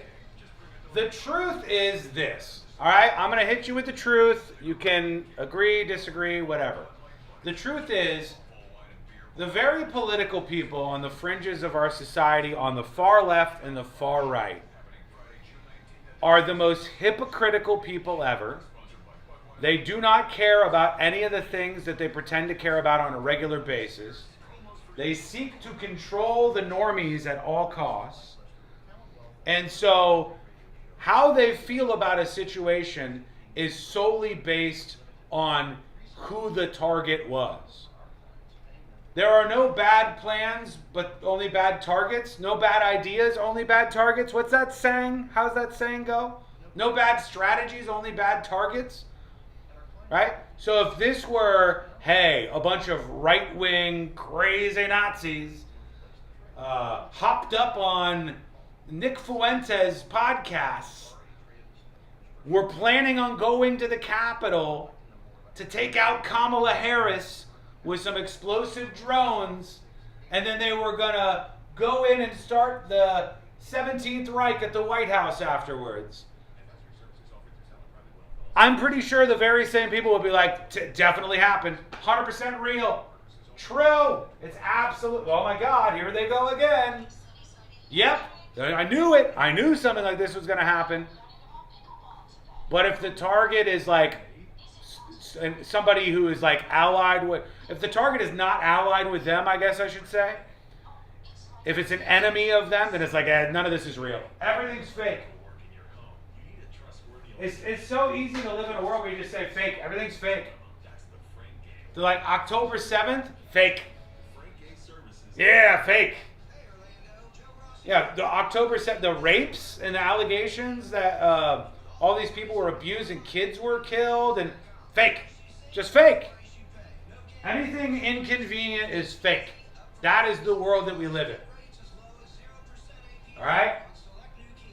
Some of us choose rationality, truth, fairness, a positive hope and outlook for the future of our country. Some of us go that route and look at things with a little bit of a skeptical eye, but try to figure out what really happened. Everybody else is hypocritical and they don't care. They don't care. The overly political people are exhausting. True, and to double down on that, true, and they also make such an outsized noise. Like, it might be 2% of your neighborhood, but they'll be the ones complaining about everything. They're the ones who want to make you go through rapid, drastic change. I mean, these are people who either want like fascism or communism, and us normal people who outnumber them 30-fold, 40-fold. Us normal people who are still trying to be rational and sensible about things, we have to deal with the extremists trying to put us through all sorts of hell. So I've just kind of given into the fact that some people are going to be like, it's fake. That's inconvenient, so it's fake. I don't like it, so it's fake.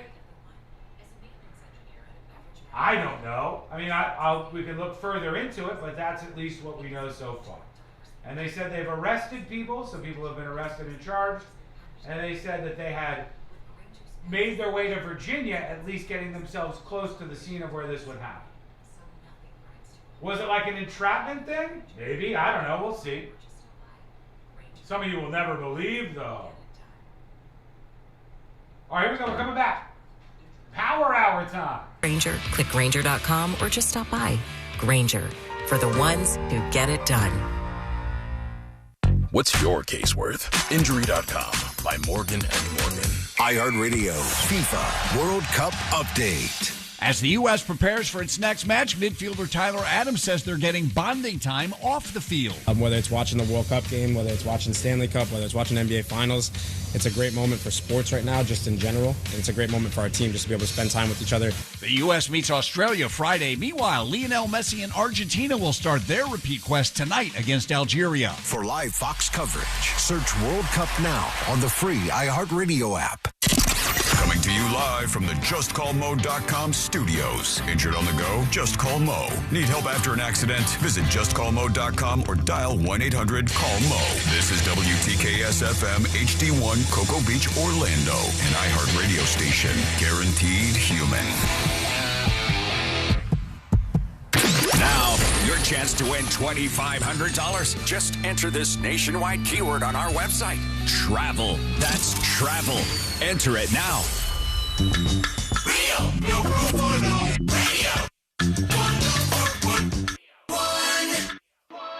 He's smiling, and that alone should scare you. This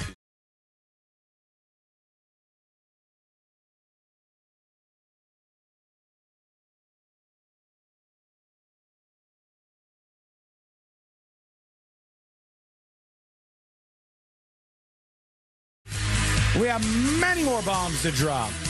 Both real, fake, figuratively, non-figuratively. We have all of the bombs to drop as the final hour rolls on here on the show.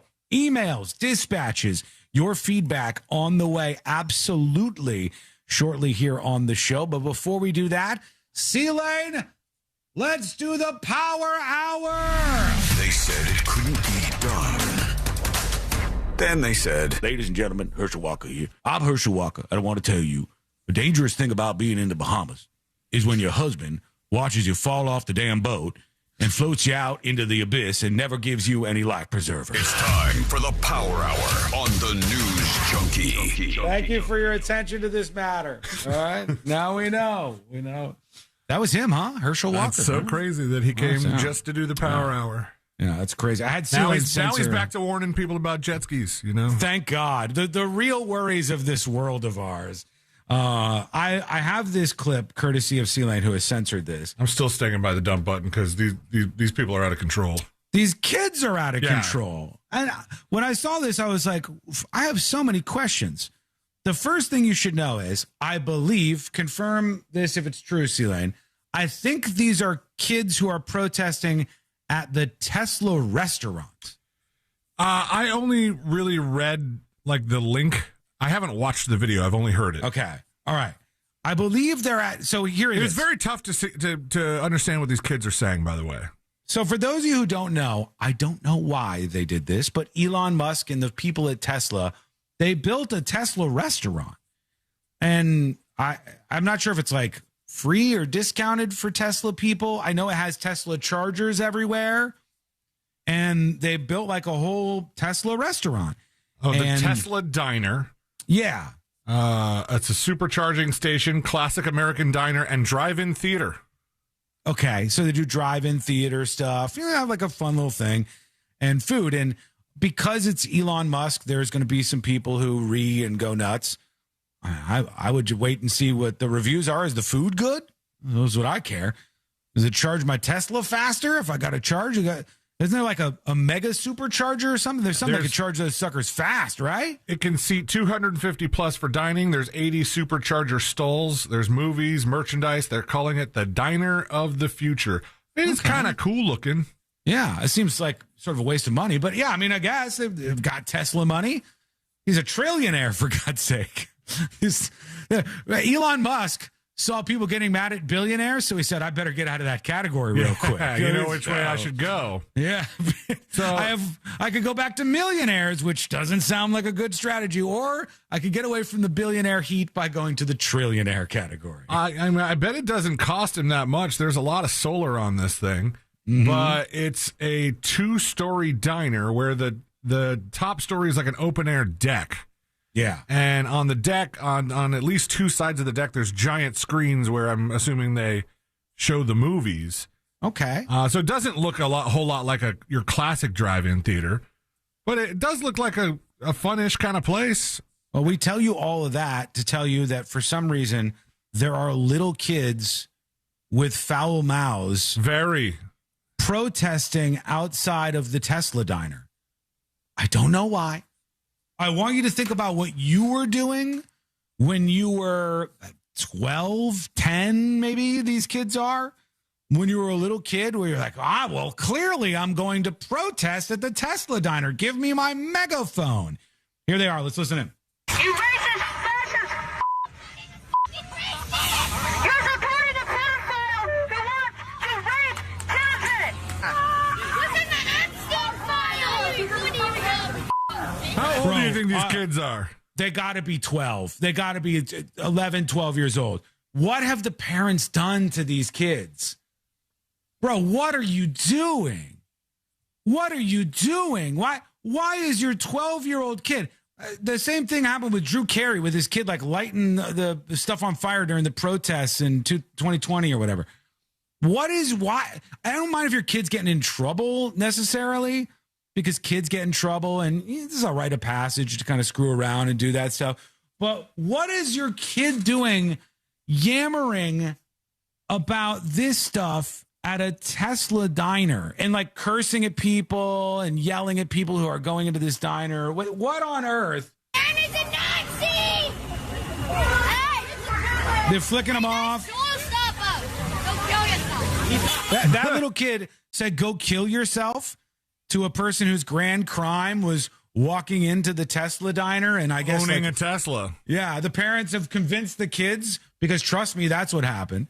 The parents have convinced the kids that, like, Elon Musk is a Nazi, so go here and do this. And again, this what is on display here beyond parents sort of brainwashing kids and stuff? What's on display here that's crazy to me is that, again, we talk about things like empathy and treating people right and doing all these things, but no one actually cares about that, right? Nobody cares about that. The same people who will bend your ear on mental health and all that will be like, "Go kill yourself," to a person who's going into a Tesla car. Diner. Yeah, like or maybe even didn't, maybe just wanted to get some chicken nuggies or something. The idea that we say all these things, that's why I'm saying I'm so fed up with the hypocritical fringes, the very political people, right? Who want to make everything so much worse for all of us normal people. I'm so at the end of the rainbow fed up with these people because they don't actually care about what they're saying they care about at the end of the day. They don't care about like racism or homophobia or somebody being a Nazi, because all they care about is like political team sports. That's all they care about. And you could be as mean as you want if somebody's on the other team. You could be a kid telling somebody to kill themselves if you're on the other team. That is crazy. This could be like an Uber driver trying to get Uber Eats or something. Taxi! Hey, nice door stopper. Go kill yourself. Go kill yourself. Oh, look at you. You're so f***ing tough. You can't 1% more not eating those f***ing Tesla fries. When you eat those Tesla fries, innocent children die. What? When you eat those Tesla fries, innocent children die? Sure. Make it make sense. I want to talk to you. Come down and talk to us. And stop filming the kids. Somebody is upstairs. I don't know who it is. And they're wearing, it says an LA hat, but they said it's a Spencer Pratt hat. That doesn't look like a Spencer Pratt hat. That just looks like an LA hat to me. Maybe it is, though. And they're filming Sean the kids. would know, old boy could spot a Spencer Pratt hat a mile away. The Spencer, there is like a thing that they did with the LA logo, but I don't know if this is, maybe it is. It very well could be. I don't know. But I'm sure they've assumed it no matter what. And they're trying to get them to come down. We want to talk to you. No, but they're also like, look at him, saying, "Oh, this guy's filming kids." It's like, well, all of the kids are going crazy on the bottom floor of this place, and they've got megaphones, and they're calling everybody pedophiles and Nazis. I'm sorry, we're not supposed to want to have a little bit of record of this happening? That's by design, 100%. It's by design. It's like, get the kids out there, because if the parents are out there screaming this at everybody else, it'd be like, hey, what the hell? I mean, but the kids are like the perfect little human shields. Almost something a little smart about it, because it's like, call them all pedophiles. And then when they start filming the kids, go see the pedophiles are filming the kids. See, that's why they don't like Probably us. going to go home and... I'm not going to finish that. No, don't. Well, they're telling me to jump off the top of the building. You guys, just so you know, you're the baddies. You know the meme? Are we the baddies? You've become the baddies. You're trying to get people to jump off buildings. You're the baddies. Oh my God.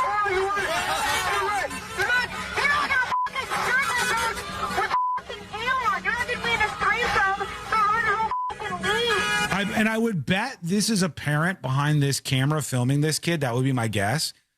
Almost with a level of like, you're proud. You're proud because politics has rotted your brain so much that you think your kid cursing at a woman, calling her a bitch, and telling her to kill herself. You have now determined that is like, this is a moment to be proud. For me, it was when Dylan got like a good grade or something. And you put the new quiz grade up on the refrigerator, or he drew something, or, like he did something good. He go, oh, that's awesome. For Sean's mom, it was just Sean finally showing up to school. That's right. Show up once a year. You get a little pat on the back. Get your little escort. I would be so disappointed if this was my kid, but they won't, because I guarantee you the parents, this doesn't happen without the parents' influence. I don't believe. I just really don't.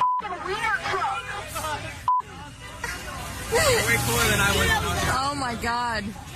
They're encouraging You're the them. guy. You're way cooler than I was when I was your age. Yeah, yeah. And a racist creep that goes in the Epstein file. Never come back here again, you piece of Yikes. Eating these stupid fries, that innocent children die. Again, they went with the fries dies things. Every time you eat your fries, an innocent child dies, which I'm trying to connect the dots on what does that mean? Like, how does eating at a Tesla diner kill kids? Can you even draw the connection there? It's because it's weird. Most Kills of a the kid? things that the Epstein people are accused of, I've heard zero murders. Mm-hmm. Yeah. I mean, look, I don't like anybody in the Epstein files. I want the people in the Epstein files to be tossed underneath the prison. But what the hell is this? What the hell is this, man? What's happening here? And like a small group of kids and a small group of people who seem to be encouraging them, taking photos. You mean like this mom here? Yeah. You're literally eating over here. Yes, Elon Musk has all your information now, you fascist. By the way, I would want the parents of these kids, I'd want to snap my fingers and fully reverse all of this. And then you'd have like some other young right-wing kids outside of I bet all you guys got abortions this week. Right, yeah. It's outside of some left-wing establishment, and they'd be yelling like all the opposite of whatever all this stuff is, right? They'd be yelling it. And I would imagine these very same parents would be like, oh, well, obviously that's bad. We don't want that to happen. We don't want that to go down. What's going on here? Let us know what you think. I mean, I just happen to be one of these dreamers. Who still You may say that. I do. I would like to be a dreamer, the whole song included. I would like to be a dreamer who would say, I think kids should still be kids. I think the kids should not be involved in politics. If your kid's like 16, 17, 18, and they're starting to take an interest in it, and you don't want to stop them from taking an interest, that's one thing. But if you're funneling this crap and this hate down your kid's mouth so that they too will become unhinged like you, it's time to look at yourself, man. It's time to like look at yourself in the mirror and think about what you've become compared to what you hate. And if you justify things like this, I just, I don't even know what to say. For me, it's one of these things that just, I find it embarrassing. I would be embarrassed as a parent. These fries don't look that impressive. They don't? No, What's the name of the place? Just Tesla Diner? Yeah, Google Tesla Diner. They Tesla have a whole Diner website menu. about it. All right, here it is. Tesla Diner. Okay. It's hot dogs, burgers. It's like Johnny Rockets kind of place. It's if Johnny Rockets were covered in solar panels and superchargers. Go to like the main page so you could see what it looks like. 'Cause Okay. You didn't really get a good example of it from watching these kids, these South Park wannabes. I'm on Tesla Diner web app. That doesn't seem to be where I'm supposed to be. It was near there. There you go. Here it is. Okay. So it looks like a futuristic version of a classic diner restaurant. Right. Which I like diners. Diners Although are cool, man. I don't really need the diners to be too futuristic. I just like a diner, like a classic ass diner. It says I don't eat, mind- charge, and watch open 24/7. I don't mind the diners being futuristic because at some point when diners were popular, they had Back to the Future, and Back to the Future was like, here's how the future diner will be. And there was never any in the middle. The diners stopped at a certain year, the ones that still have those little mini jukeboxes on each table. Yeah. And then there's never been a future diner until now.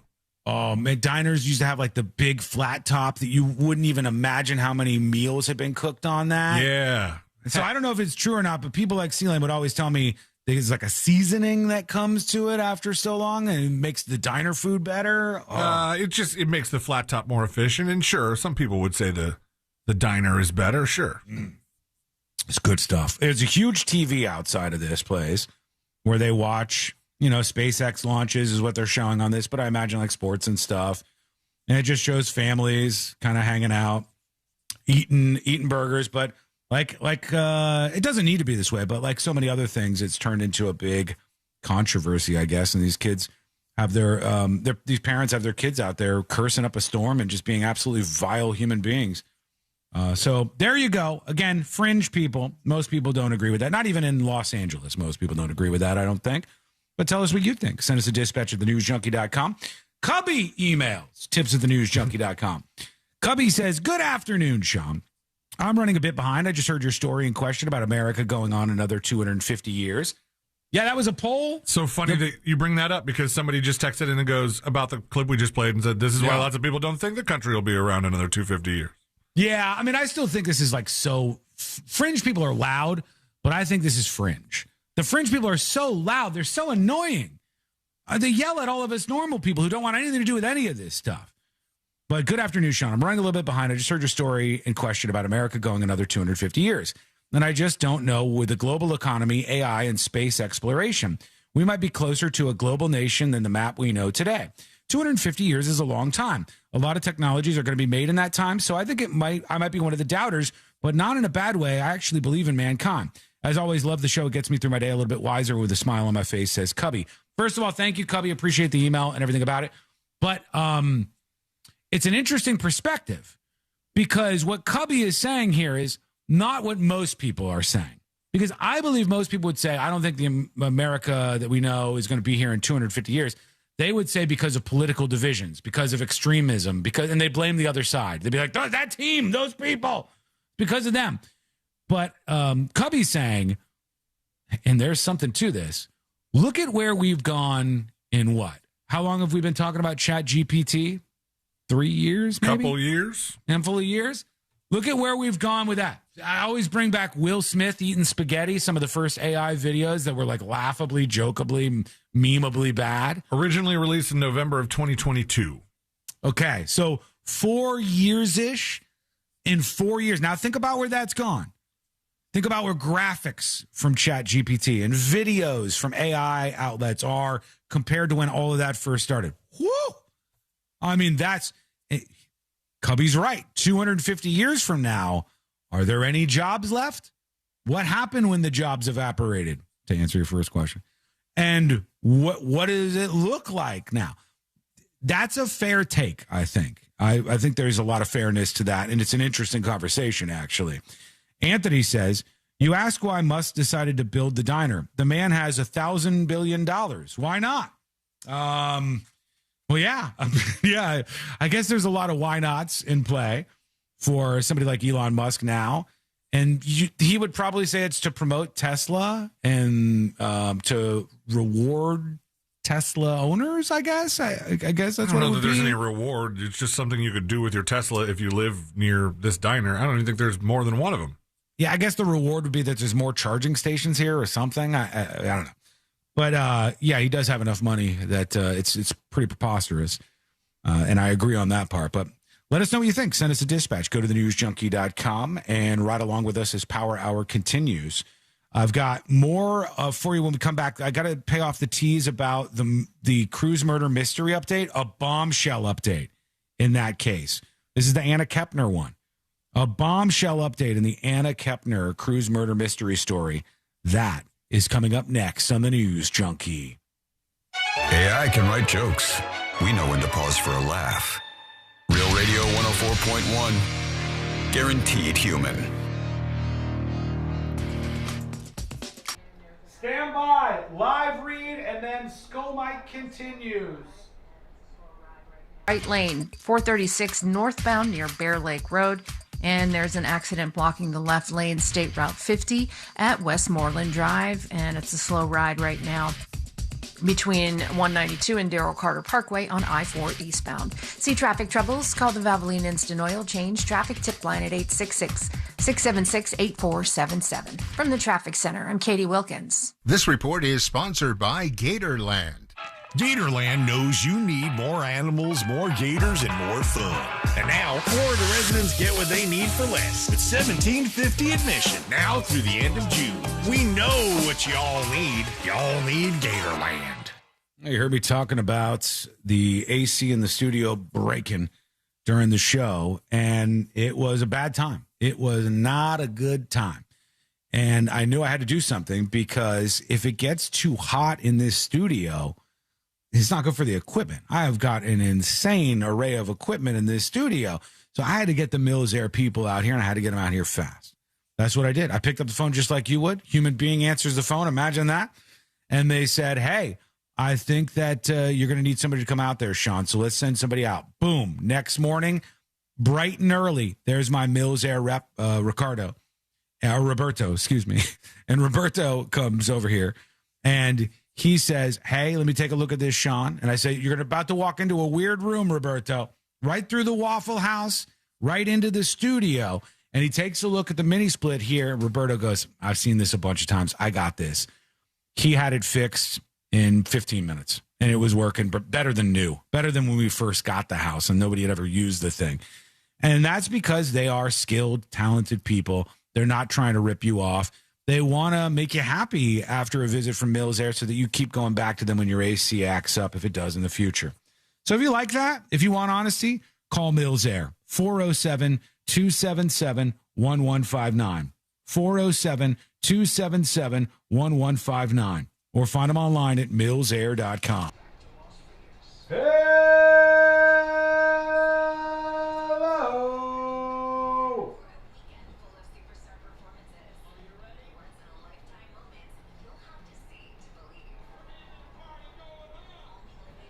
So breaking news right now, an Iranian oil tanker fleet has begun to move, crossing the U.S. Navy blockade line.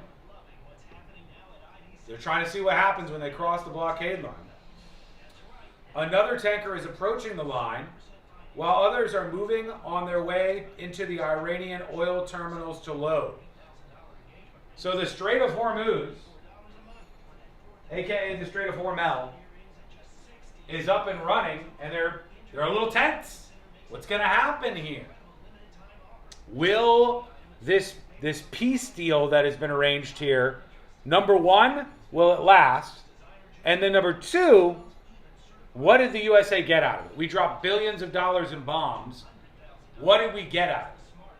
Are things better for the United States of America now before we spent all that money on munitions blowing up stuff around Iran? Did we improve things in any way for the paycheck that taxpayers pay? That's the question. Oil prices will drop. Well, gas has already dipped. I saw that. I don't know if I have it over here. U.S. gasoline slips below $4 a gallon for the first time since April. Don't get too excited. Don't get too excited. $3.99.7. All right? $3.99.7. Just barely under 4. What were we messing with before this? $2 and something? Let's get this down below $2. At least. Let's get down below that. Is it back to the price I paid before the war? No, it's not. No. No. Another piece of news on that front. It says, Trump agreed to lift all sanctions and commit $300 billion as part of a deal with Iran, according to the copy of the memo. Now, Trump has said that they will not be spending hundreds of billions of dollars of U.S. taxpayer dollars to rebuild Iran and the damage done. Iran has said the opposite. This says, the United States undertakes, together with its regional partners, to create a comprehensive plan agreed upon by both parties for the rehabilitation and economic development of the Islamic Republic of Iran, while ensuring financing of at least $300 billion. That's financing. Financing generally implies you're getting paid back, right? Are we in agreement on that? That says including financing insured of up to $300 billion. The United States commits to ending on a schedule to be agreed upon as part of the final agreement all types of sanctions currently facing the Islamic Republic of Iran,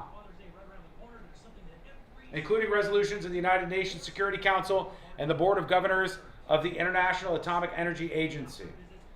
The Islamic Republic of Iran reiterates it will never produce nuclear weapons. The Islamic Republic of Iran and the United States have agreed that the fate of enriched material and the fate of all other mutually agreed nuclear-related issues, including Iran's nuclear needs, will be adequately addressed in a final agreement. The final agreement will confirm the provisions of this article. So no nukes for Iran, which would be a W, at least the idea of it. $300 billion in financing and all sanctions lifted. My problem with that is all sanctions lifted means hundreds of billions of dollars flow into Iran immediately. And if Iran wants to keep starting trouble, as it always has done, in funding Hezbollah, Hamas, and funding the Houthis, and funding almost every major problem in the Middle East, then they just got hundreds of millions of dollars to make that worse. That's my concern. That's my concern.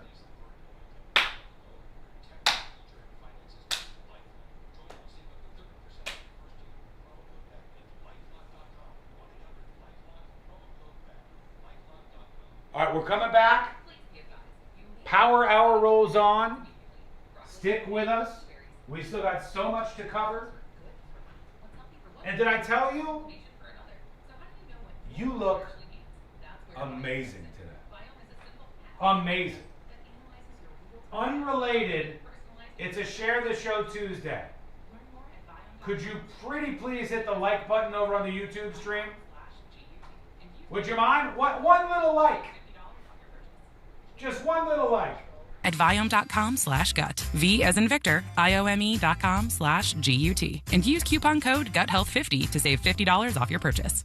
Joy is essential and it's also elusive. But now there's a new and exciting way to start your journey toward a more joyful existence. Joy 101. It's a new podcast hosted by me, Hoda Kotb. If you're craving inspiration to maximize your joy, tune into these candid, uplifting, and moving on-air chats. Open your free iHeartRadio app, search Joy 101, and listen now. Joy 101 with Hoda Kotb is presented by CVS. What's your case worth? Injury.com by Morgan & Morgan. Now, your chance to win $2,500. Just enter this nationwide keyword on our website. Travel. That's travel. Enter it now. Radio.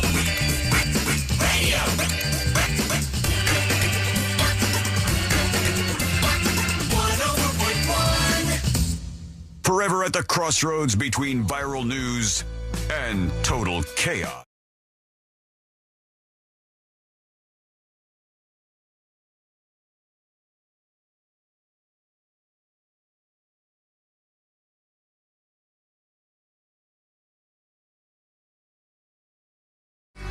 I've heard enough people talking about it. I've heard enough people writing all sorts of fan fiction about it. It's time we address this. It's time that we get this out in the open. C-Lane, what is your comment about this? People continue to send through this billboard, and it says, Red Hot and Boom Chris Lane, and it is right on all the different major streets and thoroughfares around here. There is a country artist with the same name as myself that will be playing a concert in town nearby. This is not you, you're saying? No, that is not what I look like. You have a beard, though. And if that were me on that billboard, there would be quite a few people in this building who would have a problem with it. Yeah, that's probably true. I can see that, yeah. Red Hot and Boom Chris Lane. I mean, he is hot, folks, and he is talented, and he is a musician, and he does have a beard, but it's a different Chris Lane. Yeah, just for those of you, somebody sent this photo dispatch in. I just have to say, they got confused because it says Clear Channel. That's the old name of our company. True. They still do outdoor advertising. Mm-hmm. I saw them pulled over on one of the roads near my house on the way home from work the other day, and the guy was taking a picture across the street, and I guess a new billboard. And I go, oh no, I know what used to be on that billboard. It used to be our friends Jenny and John from down the hall. Yeah. They replaced them with some lawyer ad. No. First of all, we'd never get billboard money, just for the record. They've put up stuff. I don't know if they've ever put up our faces on a billboard. We've had billboards, to be clear. I've put up art. I've put up billboards by myself. C-Lane's put up some billboards, some of the digital campaigns and stuff. Those have been fun. Those are fun. But if anybody deserves one. Somebody said country sea lane looks like AI sea lane. A little bit, yeah. If anybody deserves one, it is our friends at Roomba. They absolutely, what nice people they are over there. They really are nice, our brethren. Do you think I could get in trouble?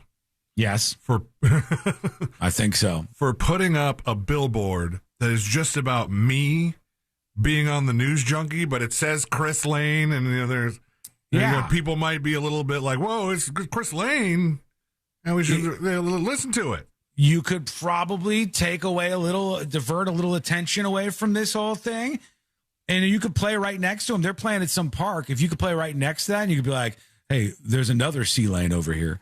The problem is this concert doesn't cost money, so you can't undercut by just making it a cheaper concert. Neither does listening to the News Junkie. Oh, that's true. That's true. Unless you want secret shows. That's true. Right. Yeah. All right. Here's the update that I have for you. Bombshell updates. This is right outside the court yesterday when the stepbrother who killed, allegedly, Anna Kepner was brought into court. Here he is, this young kid, and he ended up staying behind bars. He has finally been held. Anna Kepner in the Cruz murder mystery story. Her stepbrother, who's alleged to have, when sharing a Cruz cabin with his stepsister, sexually attacked her in some way. We don't know the exact details of it. And then put her in a chokehold and killed her, and then hid her under a bed while other people slept on top of her, not even knowing that her corpse was there. He's the only other person to have left the room. They have video of him going in and out. Then they have video of him taking her cell phone, and as Sea-Lane said, doing the dumbest thing in the world and throwing the cell phone from Anna Kepner in a trash can on the cruise ship instead of the entirety of the ocean, which is around you. And so now he is finally being held. He is finally being held. The 16-year-old stepbrother has been ordered into custody. The family of Anna Kepner, well, they're all kind of family in a way, released this statement. We would like to thank the FBI, the United States Attorney's Office, and the U.S. Marshals Service for their assistance in helping place the accused murderer of Anna Marie Kepner behind bars until trial. It was painful for our family to know that he had been free for as long as he was. Remember, this happened in what? Was it November this happened? Yeah, I think so, yeah. November last year? That was a while. It was painful for our family to know he had been free for as long as he was. We're now at peace knowing he will not be able to harm anyone else while awaiting trial. Anna's birthday was this past weekend, and we celebrated her life together as a family. While birthdays are never the same without her, we continue to honor her memory and cherish the love and joy she brought to our lives. As we move closer to the start of the trial in the coming months, we remain hopeful for a swift conclusion of this process and for justice to be served. Thank you, the Kepner family. That's their statement, as finally the stepbrother has been held behind bars. I think they probably should have done that a while ago. All right, let's work in 2 dispatches, maybe. Do we? No, we don't. Should I do them in the final dispatches instead, time-wise? Yeah, we can do that. All right, I'll do them time-wise, just to give a little room here. I'll play the final dispatches when we come back. Stories that didn't make the cut. And today I learned to wrap everything up for a Tuesday. That. Jack, I'm getting this right. Are you? I am. Tonsilolus. Oh, God. I think it's tonsilolus. Folks, it's time. It's been a good time, but all good things must come to an end like this show. Couple of things on the way out. Chick-fil-A used to be the favorite restaurant chain in all of America. It had a score of 83 out of 100. The American Customer Satisfaction Index. Chick-fil-A was literally number 1. The most popular, highest rated, highest customer satisfaction score of any chain in the country. Chick-fil-A reigned supreme. Until now. Chick-fil-A still has an 83, which is quite good. But one restaurant chain just beat them with an 84 out of 100 and is now America's favorite restaurant chain. Not Culver's, no. Not Culver's. Who was it before ratings? Who has dethroned Chick-fil-A? Well, I'll tell you what. He doesn't want another time. They have quite a few locations. A luxury first-class gift from Hammer and Nails Grooming for Guys. Go get it. They have quite a few locations. That's one clue. They probably have one near you. Haven't heard of Hammer and Nails. Shake Shack is not right. No, it's not Shake Shack. That's number one with customers over Chick-fil-A. Hate to say it, but it ain't Shake Shack. It's not the Wang House. We already said it's not Culver's.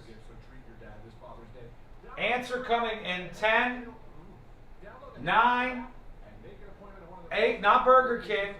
Nope. Not Five Guys. Not Zaxby's. Not Texas Roadhouse. Not Panda Express. The number one highest rated customer survey wise most satisfying restaurant is Jersey Mike's, everybody. Jersey Mike's, the most popular restaurant, dethroning Chick-fil-A in the United States of America for customer satisfaction.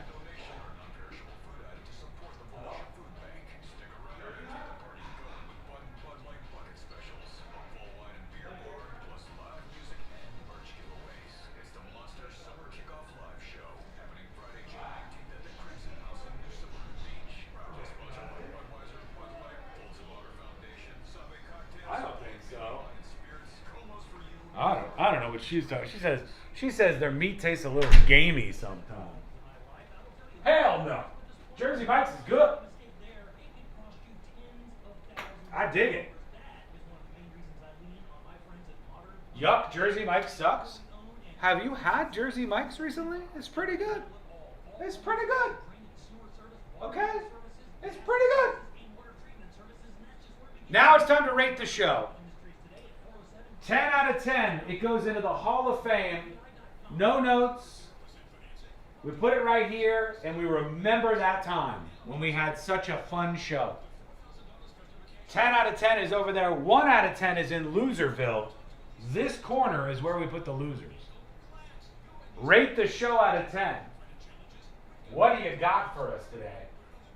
10 dads taking their daughters to the bathroom out of 10? 10 Cavaliers out of 10. 8 Roberto Ricardos out of 10. Oh, that's good. 8 Roberto Ricardos out of 10. 10 out of 10 Basset Hounds. 10 out of 10 Children Died for My Fries.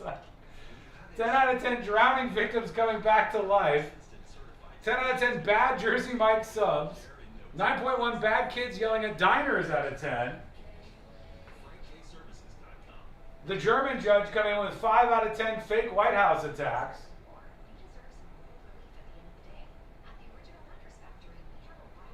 Ten out of 10, this episode was awesome as always. Thank you, Barbara. Bless your soul. Tomorrow, 12 subs again out of 10. I can only hope so. Thank you so much, Sun State John, for spreading the word. 9 out of 10, Stepbrother Murder Pornos coming soon. Chaos. What the hell, man? Yikes. 9 out of 10 because of gross video on chat? I didn't even get to see it. All I saw was when chat was doing the boobs again because it's always distracting.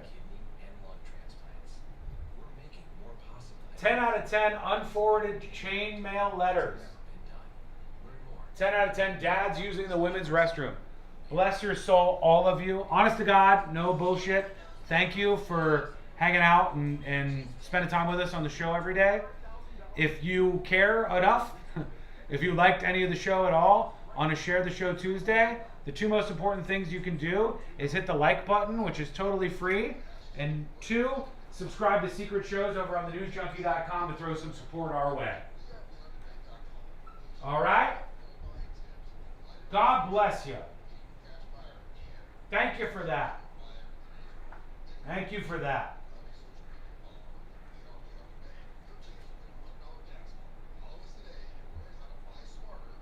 All right, another video coming your way after the show at some point today. We'll see you next time. Stay gold. WeAreBeyondABank.com. That's WeAreBeyondABank.com. NMLS ID number 421593. Please be advised, you may want to stop eating the following foods immediately: broccoli, kale, blueberries, quinoa, spinach. I thought those were good for me. What's healthy for one person may cause inflammation for another. So how do you know what your body actually needs? That's where Viome comes in. Viome is a simple at-home gut health test that analyzes your real-time biology to give you personalized nutrition guidance and custom supplements. Learn more at Viome.com/gut. V as in Victor, IOME.com/GUT. And use coupon code GUTHEALTH50 to save $50 off your purchase. iHeart's Yacht Rock Radio goes commercial-free every weekend. Smooth sailing with the greatest from the 70s and 80s. Just open the free iHeart app, search Yacht Rock, and start listening now. For more information about contests on this station, go to realradio.fm/rules. At some point, body pain may creep in and become your reality that day. But Aleve is here to keep you moving. One pill gives you up to 12 hours of body pain relief. So don't let pain hold you back. Try Aleve today. Use as directed. Car crash? Call Klausman. KlausmanLaw.com. That's KLAUSMAN.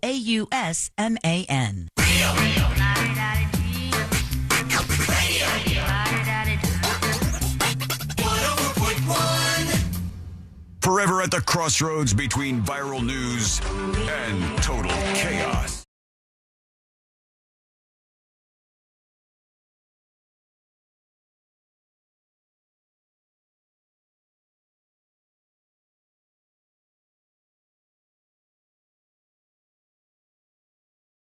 That didn't make the cut.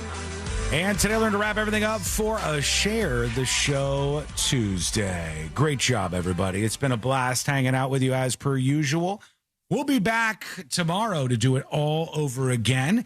If you missed any of the show or want to dive a little deeper, go over to thenewsjunkie.com. Thanks for everybody who gifted premium subscriptions today. We appreciate you so much for that. It really means a lot to support the show that way. Now, let's see. Getting out of here, I said we could play a couple more dispatches, and Sealand was right. His move was right. We got a little more time to do it. Just a little, you know. So here we go. These are the final dispatches, but Sean will probably only play one. All right, here we go. Let's see what we got on the way out that's any good. Here is a dispatch talking about the Tesla diner protest kids. Hello. Hey, junkies. Hey. Just wanted to chime in about the story you're talking about, these kids yelling at people and because of Elon Musk and calling people Nazis and Teslas. And then I just think it's funny that I actually drive a Nazi car, and it's a Volkswagen. Oh. Nobody cares that I drive a car. A little curious about where he was going with that. He's like, the hood, huge swastika. It's just... I didn't know where he was going. He's saying, actually, a Volkswagen was a car that was, I think, manufactured by the Germans under the Nazis, I believe. Mm-hmm. Doesn't Volkswagen mean like car of the people or something? I forgot what it means. Let's find that. Let's go back to the dispatch. It was literally created by the Nazis. In fact, it's probably one of the better vehicles on the road. People's car. I don't know. Nobody yells at me. Not yet. I kind of wish they would. That way, give me a reason to yell back at them and maybe get some of my aggression out. But no, you don't want that. All right, nobody wants that. You don't want that. Here's Bam Bam. Go ahead. Hey, Sean Sealing. So the Bam Bam. radio station has been broadcasting commercials saying that you're going to be at a live broadcast on July 3rd. Sure. Any update on your contract? Yeah, I mean, that's Love the show, guys. That's an interesting thing that I've addressed with people at the station, simply because I was like, well, you're a lot more confident about what I'm going to say on Thursday than I am at this point in time. Yeah, I don't know if they promised something to the venues and they like promised so many mentions, and so they have to put this stuff in promos. But I can tell you that there is no contract that's been signed. I have a final announcement on this, literally the last thing that I'm going to mention about this, on Thursday, probably at noon, and I'll tell you the decision that I came to, and we'll talk about the future of the show, et cetera, et cetera. But I know some people are like, oh, this is giving me some hope here. If you could, pass that hope along to me a little bit. I'll take just a nibble of that would be really, really nice. Although you have sent some really nice emails and dispatches over the last couple of months, so I appreciate those. That'll keep me moving over here. Right now, let's see. The stories that didn't make the cut. SpaceX, they literally just went public as a company. And seemingly the next day or so, they bought Cursor, the AI coding startup, for $60 billion. $60 billion, Cursor, made by San Francisco startup Anysphere. How old is Cursor? Not that old. 2022. Okay, well, 4 years. That's Yeah. Still, it's a small amount to go for $60 billion. Yeah, $60 billion. We don't have enough time. Real quick, how many employees did Cursor have? Let's just see, all right? And I'll play Today I Learned to get us out of here. All right, let's do Today I Learned. The following information may make you feel smarter, but will not actually increase your IQ. 60 billion. So don't get cocky. Now it's time for what we call Today I Learned. They went from a lean team of roughly 50 to about 300 employees. Damn. 300 employees, $60 million. In early to mid 2024, they had around 15. Wow. Those early people are now all rich as hell. Obviously, they're all multi-millionaires just from their involvement in the company. Unbelievable. Today I Learned for a Tuesday, June 16th, 2026. Today I Learned this. Well, hold on. I'll go to this one here. Today I Learned A24 Film Studios is named after the Italian A24 motorway. That's what it's named after, on which the founder was driving when he decided to create the company. So Weird. He said, I think I'm going to make my own movie distribution company. And they said, what are you going to call it? Whoosh, he whizzed by a sign that said A24. And that's what he ended up calling the film studio behind The Lighthouse, The Iron Claw, Marty Supreme, and Backrooms as of late. Look for my podcast coming up from Speed Limit 50. Damn it. Butchered it. Today I learned this guy right here. Oliver Tree? It's Oliver Tree again, just so you know. Today I learned Oliver Tree's parents had a van with instruments on all the walls. Every wall of the van covered with instruments. He used to take them down, and that's how he learned to play almost a dozen instruments before the whole helicopter thing, you know. Thank you so much for hanging out with us. We appreciate it. We'll be back tomorrow, same time, same place. Missed any of this show? Get the podcast at the News Junkie.